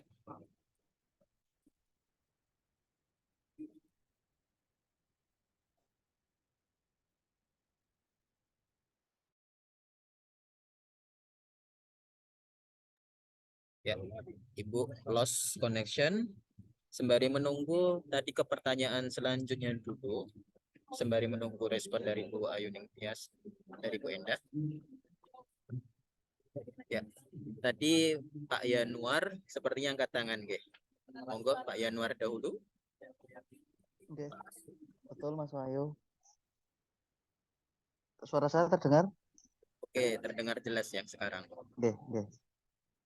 Saya hanya ingin berbagi saja, maksudnya sambil diskusi dengan Mbak Nindi yang sudah membacakan artikel dari Mayer ini ya. Jadi Mayer terkait dengan self efficacy. Kebetulan untuk tema disertasi saya kan juga multimedia learning yang menggunakan intervensi. Jadi 4 intervensi secara bersama-sama. Pada artikel ini memang dijelaskan bahwa ini adalah salah satu artikel yang pertama kali menggunakan 4 strategi intervensi sekaligus gitu kan. Di sini juga dijelaskan itu di bagian latar belakang bahwa sebenarnya sudah ada yang meneliti terkait dengan strategi intervensi self efficacy baik dengan menggunakan multimedia ataupun dengan cara konvensional seperti yang tadi ditanyakan di chat Zoom. Jadi most previous intervention in mathematics gitu. Misalnya miliknya Cordero Porter pada 2010 dia hanya menggunakan mastery experience. Kemudian Huang, Skong dan Hansen itu hanya menggunakan vicarious. Kemudian affective states pernah diteliti oleh Huang dan Mayer juga 2016. Namun ada yang meneliti kombinasi antara mastery experience dan vicarious experience. Itu Luzo, Hesper, Albert itu sudah pernah 2 kombinasi. Namun belum ada satupun penelitian yang terkait dengan konten matematika menggunakan 4 intervensi sekaligus gitu. Ini ada di paragraf latar belakang masalah ini di bagian akhir itu. Nah, kebetulan penelitian yang akan saya lakukan akan menggunakan keempat-empatnya gitu. Nah, ini kan keempat-empatnya namun kontennya pada konten statistik dan itu secara online. Nah, yang akan saya lakukan adalah mengulang penelitiannya Huang ini dan Mayer dengan 4 intervensi strategi secara bersama-sama, tidak separated, dipisahkan satu persatu, dan itu diberikan, artinya disajikan intervensinya di dalam multimedia learning. Kemudian di agentnya, nah di dalam artikel ini tadi agentnya adalah laki-laki ya Mbak Nindi kalau tidak salah, profesor laki-laki atau apa tadi? Benar Pak Yanuar. Gitu. Nah ternyata itu nanti ada penelitiannya Huang dan Mayer lagi yang khusus membahas tentang bagaimana efektivitas agent, suara laki-laki atau suara perempuan, kemudian gestur tangannya seperti apa, ekspresi wajahnya seperti apa, itu ada satu artikel lagi tahun 2022 itu yang membahas tentang bagaimana peranan agent dalam multimedia untuk memberikan intervensi-intervensi pada self efficacy gitu. Nah, yang ingin saya diskusikan ya tentunya terkait dengan future research ya, artinya penelitian ke depan yang kira-kira sangat luas peluangnya untuk bisa diteliti. Tadi masih terkait dengan agentnya, apakah laki-laki dan perempuan, suaranya, apakah harus diambil dari diri kita sendiri, artinya atau ngambil dari mesin suara seperti di Google Map dan sebagainya, itu juga jadi bagian yang menarik untuk penelitian-penelitian selanjutnya dalam intervensi di self efficacy-nya gitu. Kemudian yang menarik lagi kan bahwa self efficacy ini di artikel ini banyak membahas tentang hubungannya dengan anxiety, kecemasan ya Mbak Nindi kalau tidak salah tadi kan.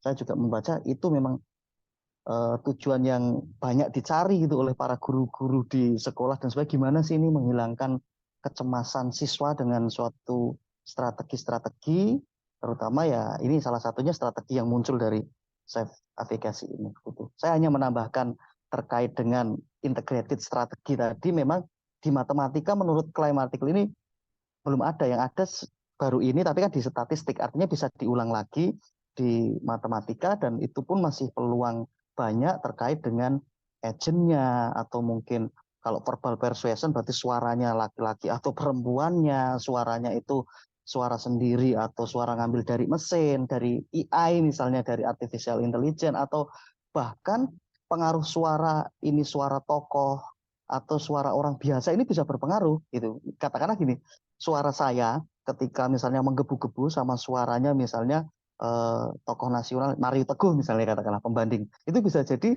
untuk memberikan motivasi akan menjadi pandangan siswa tersendiri. Atau misalnya tokoh matematika, kalau tokoh matematika mungkin di Indonesia kan belum ada yang jadi panutan itu. Ya mungkin kalau siswa-siswa gitu malah dia lebih kenal Denny Caknan daripada misalnya gurunya gitu. Katakanlah yang suara Denny Caknan itu di-tag, diambil, kita pakai ambasadornya Denny Caknan, tapi untuk mengajarkan matematika bisa jadi itu jadi sesuatu yang unik gitu. Artinya siapa yang ngomong. Ini menurut saya jadi suatu peluang yang besar gitu. Oh, siapa yang ngomong saja pengaruh ini, apalagi misalnya verbal persuasion ya Mbak Nindi. Mbak Nindi kan penelitiannya verbal persuasion, tapi dalam bentuk kalimat, belum dalam bentuk audio gitu. Nah, karena dengan motivasi audio, siapa yang bilang, itu juga menarik. Mungkin itu yang bisa saya sampaikan. Saya kembalikan ke moderator Mas Wahyu dan ke Mbak Nindi. Matur suwun.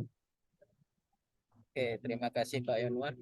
Memang menarik ya itu tadi dengan adanya suara-suara yang berbeda. Saya malah jadi kepikiran bagaimana kalau memberikan treatmentnya itu dengan cara hipnoterapi. Mungkin ada yang pernah melakukan hipnoterapi atau apa, dan suara-suara mentalis itu kan berat tapi meyakinkan. Tapi ya seperti itulah.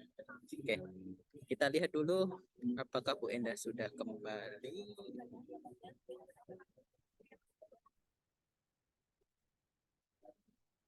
Ya, Bu Endah masih belum kembali. Tadi sudah sempat kembali tapi terlempar lagi. Kita ke pertanyaan selanjutnya. Mungkin mau menanggapi Pak Yanuar dulu. Oh, boleh, boleh. Mungkin mau menanggapi Pak Yanuar dulu. Silakan Kak Nindi. Oke, terima kasih banyak Pak Yanuar. Itu memang yang saya lupa ya mengucapkan bahwasannya memang sudah banyak, dan tadi saya juga sudah ungkapkan bahwasannya untuk satu-satu efficacy sebenarnya itu sudah sangat banyak diteliti mana yang lebih efektif dan tidak. Lalu kali ini keunikannya adalah diintegrasikan dengan example lalu multimedia learning. Lalu tadi ada penelitian sebelumnya tapi bukan di matematika. Nah, selain dari keunikan selain dari itu, keterbatasan yang tadi diungkapkannya mungkin bisa jadi ide penelitian kita selanjutnya, yaitu adalah menambahkan lebih dari satu strategi. Ya, kan tadi tuh saya di awal ada mengungkapkan ya beberapa strategi-strategi lain untuk meningkatkan sisi efektif berdasarkan tiap-tiap sumber. Seperti tadi ada psychological state, itu bisa dari meditasi, inhale, exhale, segala macam seperti itu. Nah, mungkin bagi peneliti selanjutnya, kita tetap bisa menggunakan penelitian seperti ini, tapi keunikannya itu mungkin dari penambahan strategi di tiap-tiap sumber. Seperti itu. Terima kasih Pak Yanuar atas tanggapannya. Siap. Oke, Bu Endah sepertinya sudah kembali. Iya, maaf tadi saya terpental beberapa kali, jadi tadi saya belum selesai, mungkin agak membingungkan, dan saya juga nggak begitu bisa menyimak yang disampaikan oleh Pak Yanuar. Tapi sepertinya tadi Pak Yonur menceritakan ide-ide penelitiannya ya. Oke, saya melanjutkan yang tadi, Iya, Ibu. menjawab Mbak Ayu tadi ya. Mbak Ayu mungkin tadi saya sudah menjawab bahwa mungkin dilakukan secara paper based atau konvensional di kelas karena multimedia ya seperti ini ya. Tadi baru aja saya terpental. Barangkali di kelas juga memungkinkan atau multimedia learning itu kan untuk pembelajaran jarak jauh kan ya. Bukan bukan sebetulnya kalau di kelas ya langsung dengan gurunya, kalau misalkan pakai gadget untuk bantuan saja, untuk media saja. Tapi kalau multimedia learning untuk pembelajaran yang mana di situ nggak ada gurunya. Jadi pembelajaran di tempat masing-masing. Nah, kendalanya internet seperti tadi yang baru saja terjadi ya. Em, ya, eh, kalau nggak yakin bisa atau enggak, justru dijadikan aja ide penelitian. Mbak Ayu mungkin sekarang sudah mengerjakan tesis, barangkali besok untuk tesis keduanya eh, bisa menguji fitur self-efficacy untuk pembelajaran di kelas, mana yang mau dimodifikasi, mana yang mau diinovasikan, masih banyak hal yang masih bisa dicoba dan punya ide apa, misalkan work example-nya yang diganti, atau cara pemberian feedback-nya. Misalnya kalau online itu kan pemberian feedback-nya bisa terprogram ya oleh program program itunya program online-nya itu interaksinya media interaktifnya itu kan bisa diprogram. Mungkin kalau langsung ketemu dengan siswa bisa dengan diberikan kartu gitu kan. Ada siswanya diminta menunjukkan pekerjaannya, oke kamu dapat kartu ini, kamu dapat kartu ini. Masing-masing kartunya berisi tentang feedback terhadap efforts yang dilakukan oleh siswa. Barangkali loh pakai metode bintang atau metode apa, effortnya banyak, bintangnya banyak, effortnya sedikit, bintangnya sedikit, mungkin itu juga bisa dipakai juga untuk ide penelitian berikutnya. Nah, saya kalau nggak salah tadi baca di kolom chat itu ada pertanyaan tentang media pembelajaran atau bahan ajar dalam penelitian ini divalidasi atau tidak gitu ya. Internet saya unstable, saya izin off kamera ya. Oke, Bu. Itu tadi benar pertanyaannya dari Mas Ibrahim. Oke. Nah, itu pertanyaan yang bagus. Ini merefleksikan ini ya. Kalau dalam penelitian kita, skripsi, tesis, disertasi, itu kan ada tahapan divalidasikan gitu kan. Jadi ada expert judgment divalidasikan untuk melihat apakah yang dibuat sudah sesuai dengan tujuan pembuatannya. Jadi yang dibuat adalah bahan ajar, berarti apakah sudah sesuai dengan tujuan pembelajaran. Yang dibuat untuk meminimalkan extraneous cognitive load, apakah isinya memang sudah meminimalkan extraneous cognitive load. Jadi ada validasi untuk melakukan pemeriksaan. Dalam artikel ini saya memang nggak membaca. Di situ ada penjelasan bahwa bahan ajar dalam penelitian ini sudah divalidasikan kepada ini gitu nggak ada ya, ya kan? Nggak ada kan ini ya? Saya baca nggak ada. Nggak ada. Nggak ada. Di artikel yang minggu-minggu lalu juga nggak ada tulisan seperti itu. Oke. Menurut kalian gimana tuh? Dianggap nggak valid atau gimana? Eh, ya, mungkin ini Bu, kalau dari kata-kata social persuasion maupun psychological state yang digunakan oleh penelitian ini, sebenarnya itu bisa saja adopsi dari penelitian-penelitian sebelumnya. Karena penelitian ini sebenarnya sudah cukup banyak, Bu, mengungkapkan kalimat-kalimat seperti apa. Ada on-road, ada walk, dan lain-lain sebagainya itu sudah banyak mengungkapkan kata-kata. Nah, kalimat ini selain mensitasi dirinya sendiri pada tahun 2016 dia mempublikasikan, saya rasa mungkin saya belum membaca artikel tersebut dari hasil penelitian sebelum seperti itu, Bu. Oke. Jadi poin pertamanya adalah bahwa instrumen yang dipakai, instrumen yang sudah jadi, atau instrumen yang sudah diteliti sebelumnya oleh ahli yang lain. Kemudian untuk work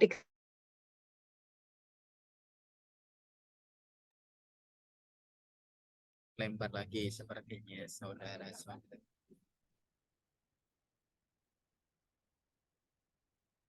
atau mohon maaf terpental lagi internetnya di rumah, very bad. Iya, saya coba lanjutkan, tapi maaf ya nggak nyaman jadinya ya, potong-potong. Saya mau share screen, mudah-mudahan ini ya lancar ya. Bismillah. Nanti kalau enggak silahkan lanjut diskusi kalau saya terpental lagi. Saya mau share screen sebentar, buka artikel yang tadi. Nah, ini kan ada work example ya. Kalau di versi kita kan ini perlu divalidasi nih, isinya sudah benar atau belum gitu kan. Oke, ini ada example di mana ini perintahnya, ini masalahnya, kemudian ini step by step solutionnya. Langkah 1, langkah 2, langkah 3, langkah 4. Kemudian itu tadi yang konvensional. Kemudian ini yang multimedianya. Ini ada gambarnya dan seterusnya. Saya jadi ingat nih, mahasiswa saya di sini, Manggala, Tista, itu kan setengah mati bikin kayak gini kan revisi-revisi terus ya. Tapi di sini dia nggak menjelaskan bahwa bahan ajar yang dibuat sudah sudah divalidasikan gitu. Tapi menurut kalian apa yang membuat mereka tetap lanjut dan papernya ini publishable tanpa mendapatkan pertanyaan mana bukti validasinya? Sudah menjadi etik penelitian sepertinya, Bu. Oh iya, saya lupa mengungkapkan itu juga. Ada etik Ethics penelitian. penelitian. Dan Oke, mereka- kalau ethics penelitian itu lebih melihat ke prosedur. Prosedurnya melanggar SARA atau tidak, kemudian sopan atau tidak, nggak terlalu berat pada teorinya. mungkin mereka juga bukan lagi sebagai peneliti pemula, Bu. Good point. Ini yang membuat itu yang tahu betul teorinya. Mungkin jadi background knowledge-nya itu mungkin yang membuat kita ini pertama mereka punya expertise. Kedua, validasi yang paling tepat adalah dicobakan langsung ke siswa. Oke, kita mungkin bisa ketika memvalidasi, kita mungkin bisa mengira-ngira pada saat kita mengembangkan atau mendesain, kita sudah mengira-ngira, kita sudah menerapkan prinsip-prinsip dalam pengembangan sebuah example. Prinsip-prinsip dalam pengembangan sebuah multimedia learning, tentu saja itu sudah diterapkan karena di sini ditunjukkan ada kajian teori tentang bagaimana menyusun examples yang meminimalkan extraneous cognitive load. Nah, pertama itu ada kajian teorinya terlebih dahulu sehingga menunjukkan bahwa ada usaha untuk menggunakan prinsip-prinsip dalam pengembangan examples-nya. Pertama, jadi menunjukkan adanya expertise. Yang kedua, dia tidak menjelaskan ada piloting atau uji coba bahan ajarnya. Dia di sini langsung ke eksperimennya itu sendiri. Langsung ke sini ya.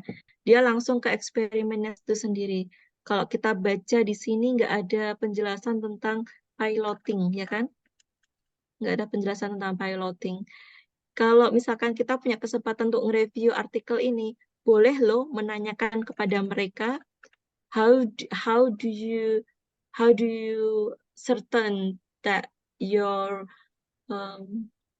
multimedia learning will be able to reduce extraneous cognitive load. Bagaimana kamu bisa yakin bahwa tanpa ada piloting atau uji coba bahan ajar, kamu yakin bahwa memang bahan ajarnya itu akan meminimalkan cognitive load. dan tidak ada reportnya di sini, nggak ada laporannya di sini dituliskan bahwa sudah melakukan piloting itu. Nevertheless, mereka memang nggak melaporkan ada piloting itu, mereka nggak melaporkan ada proses pencocokan dengan prinsip-prinsip cognitive load pada saat mengembangkan bahan ajar. Mereka sudah langsung menerapkan dan memberikan tes retensi dan transfer, kemudian hasilnya ada pada tabel tadi, dan dari tabel ini tadi mereka sudah mendapatkan bahwa work example yang dikembangkan memang dapat membuat siswa belajar. Di sini kan memang dia nggak membandingkan dengan problem solving, kan? Kelompok kontrolnya nggak ada yang belajar hanya problem based learning, tapi example based learning semua. Jadi nggak ada kontrol untuk meyakinkan bahwa examples yang dibuat itu memang sudah good examples. Tapi dari adanya performance yang diperoleh oleh siswa di treatment group, juga di control group, ini menunjukkan bahwa examples yang dibuat memang example yang bisa dipelajari. Tapi kita sebagai pembaca sebetulnya bisa loh menanyakan hal itu kepada author. How do you certain? Bagaimana kamu bisa tahu bahwa tanpa ada piloting dengan membuat work example seperti itu, example kamu memang sudah baik. Dan di sini nggak ada class control yang membandingkan examples based learning dengan problem based learning. Oke. Itu salah satu kritisisasi yang bisa kita berikan kepada autornya, dan bisa juga mungkin sebagai penelitian lanjutan barangkali, penelitian lanjutannya membandingkan example based learning dengan problem based learning aja. Artinya kalau membandingkan example based learning dengan problem based learning berarti mastery experience-nya tidak di dalam fitur yang ada di dalam bahan ajar yang dikembangkan, tetapi mastery experience-nya dari dulu pengalaman lama dia pada saat belajar matematika. Jadi covariate prior knowledge diperlukan untuk memastikan bahwa memang mastery experience yang diperoleh sebelum ada eksperimen ini yang berfungsi untuk meningkatkan self-efficacy-nya. Pertanyaannya tadi mungkin simple ya, nggak ada validasinya, tapi itu penjelasannya dalam banget. Dan memang itu bisa menjadi sebuah kritikan untuk artikel ini.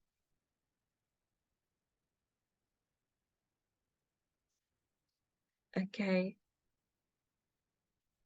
Barangkali itu tanggapan sementara. Silakan dilanjutkan. Oke, dari Mas Ibrahim ataupun Mbak Nindi mau memberikan kembali tanggapan.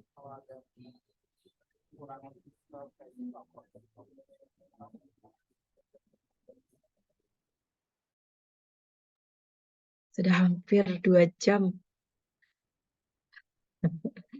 Iya, tadi menarik juga, jadi kayak ada inspirasi lagi, nggak ada kelas kontrol problem based learning-nya dalam artikel ini. Nah, oke. Ya. Kalau kita lihat tadi di awal, atau saya belum baca ya Mbak Nindi, belum dilakukan diagnosis kebutuhan siswa ya terkait dengan motivasinya dari empat salah aplikasi itu tadi. Dia hanya mengukur efekasi awalnya saja, Mas Wahyu, dan itu pun pengukurannya tidak diberitahu seperti apa, kalimat seperti apa.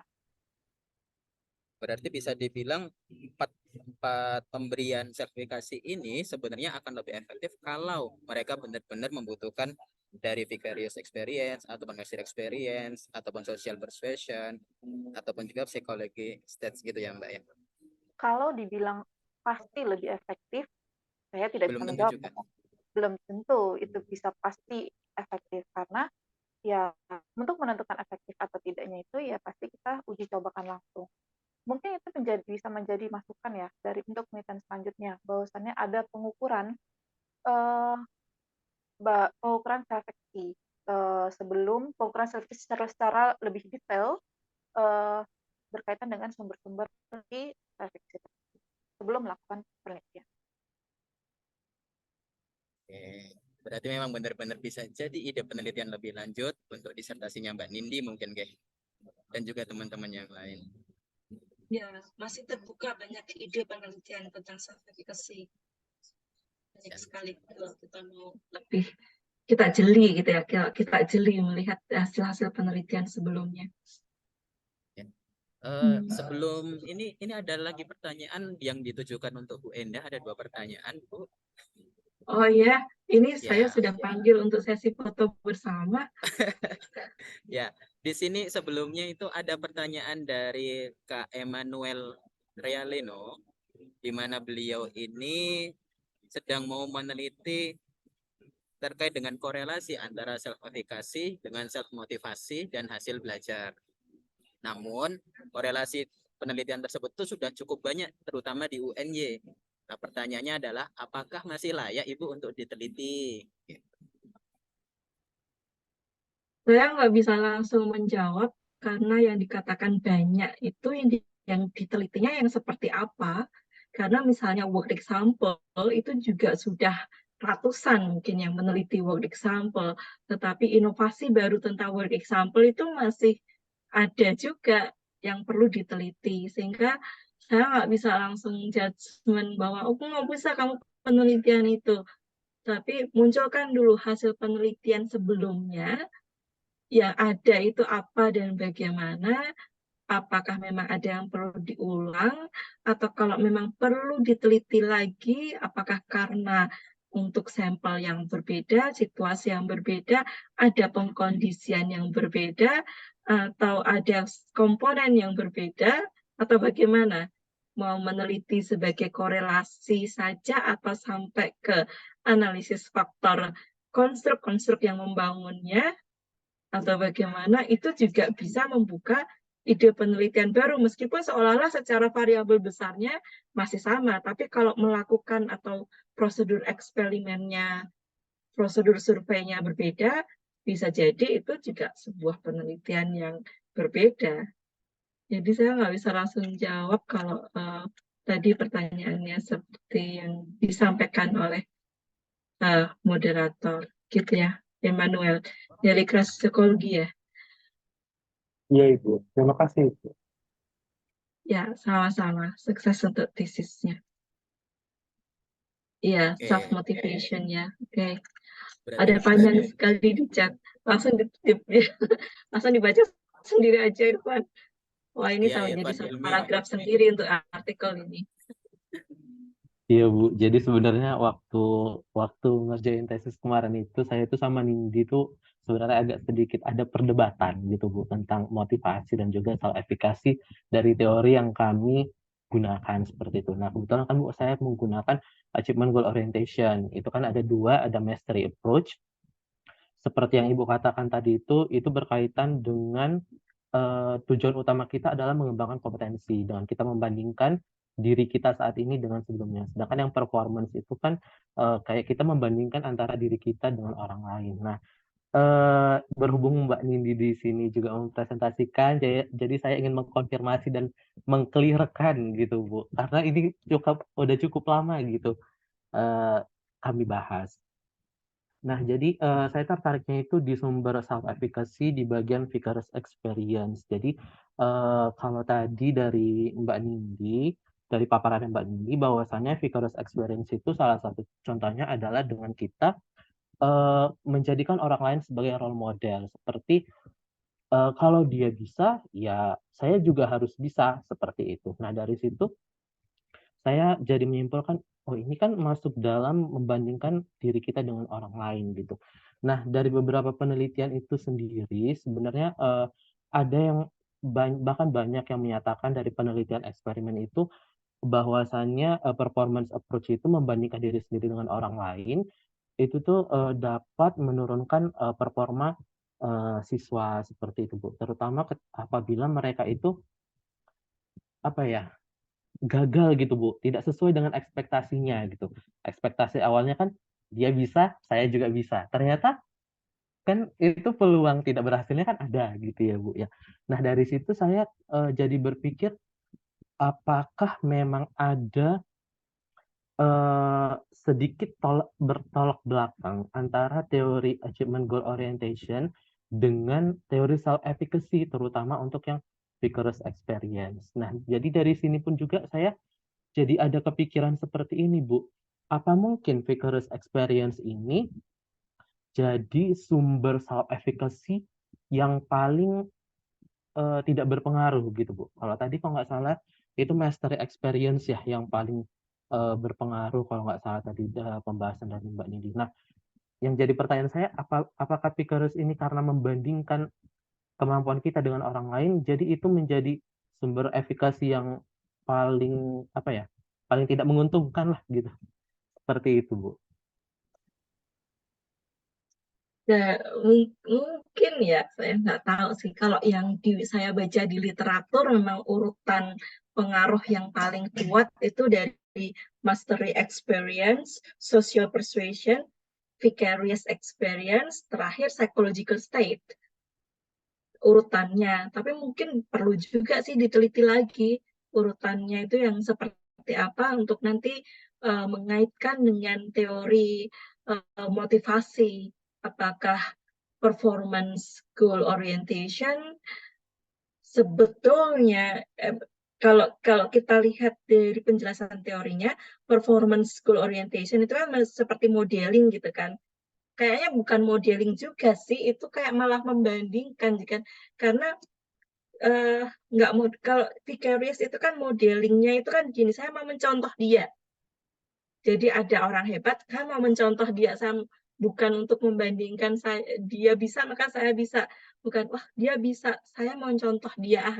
Kalau competition kan lebih ke kalau dia bisa, saya bisa tapi dengan cara saya sendiri gitu kan, tapi saya bisa lebih baik gitu.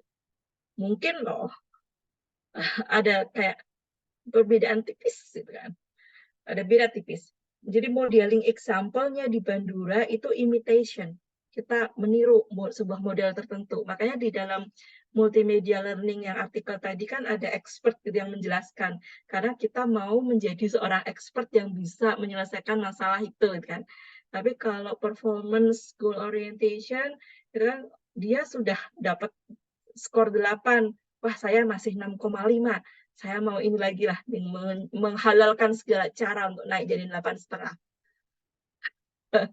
Mungkin loh, dan mungkin ya, dan itu memang bisa memunculkan anxiety coping stress-nya karena dia membandingkan, maka dia menekan dirinya untuk berusaha lebih kuat.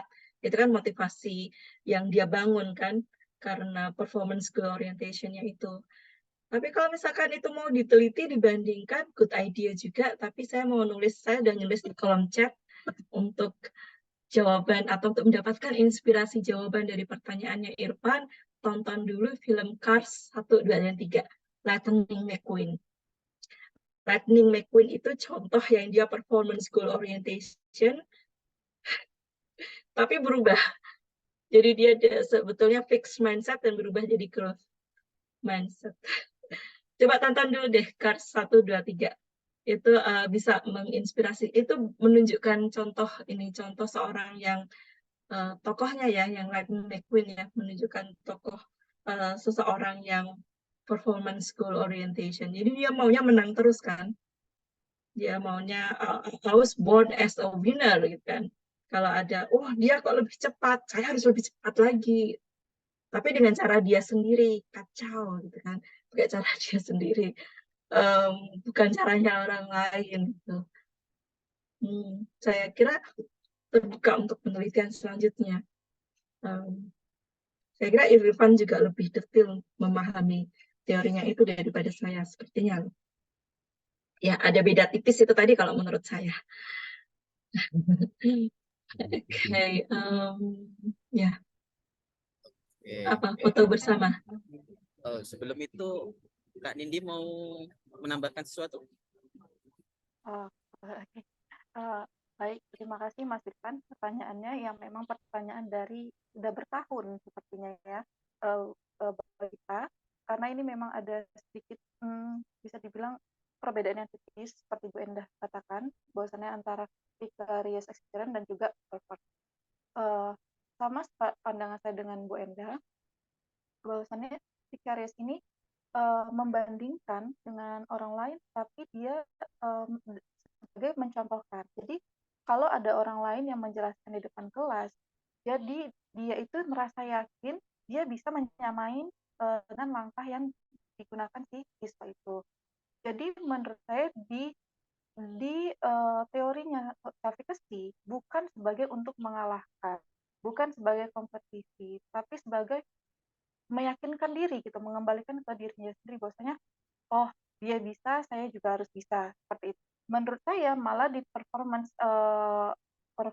goal itu dia malah kayak dia bisa, aku harus bisa, pokoknya aku harus menang, aku nggak bisa di bawah dia, seperti itu. Nah, ada rasa-rasa seperti itu begitu. Dengan cara yang berbeda pula, masih sama dengan si pembanding seperti itu. Terima kasih. Mohon maaf Mas Irfan, dari sekian lama pertanyaan baru sekarang bisa menjawab. Oke, begitu jawaban dari Mbak Nindi. Mas Irfan cukup?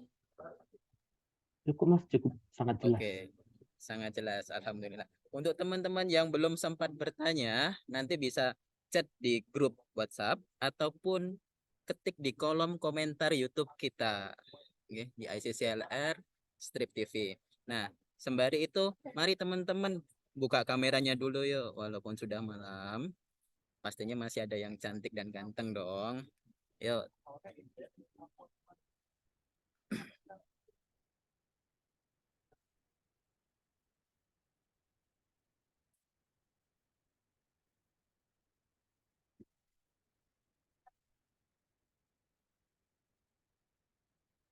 Ya, masih beberapa orang yang aktif kamera.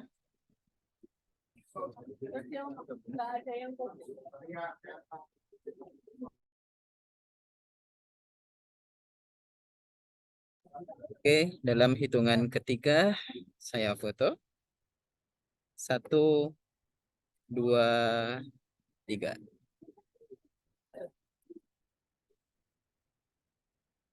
Slide kedua, siapapun yang ada di sana, silahkan senyum mekar merona. 1, 2, 3.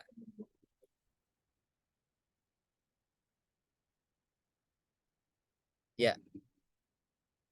Ya. Oke, izin off cam sedang sakit. Semoga lekas sembuh, Kakak Franky Suseno.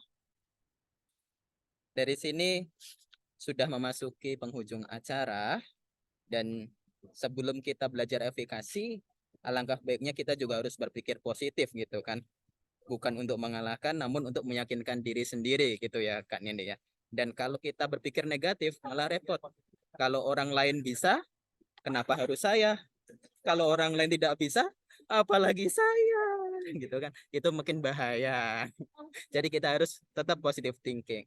Ya, sampai jumpa teman-teman semuanya di pertemuan berikutnya di hari Sabtu malam Minggu jam 7. Kita masih membahas terkait dengan sertifikasi, yakni dengan Kakak Tista Sugiyarti.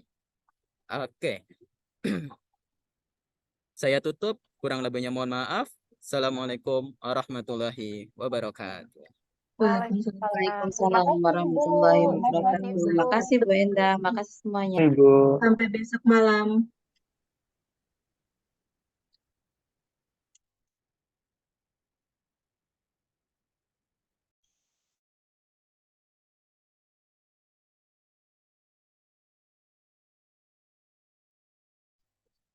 Rekaman dimatikan, Mas Wahyu.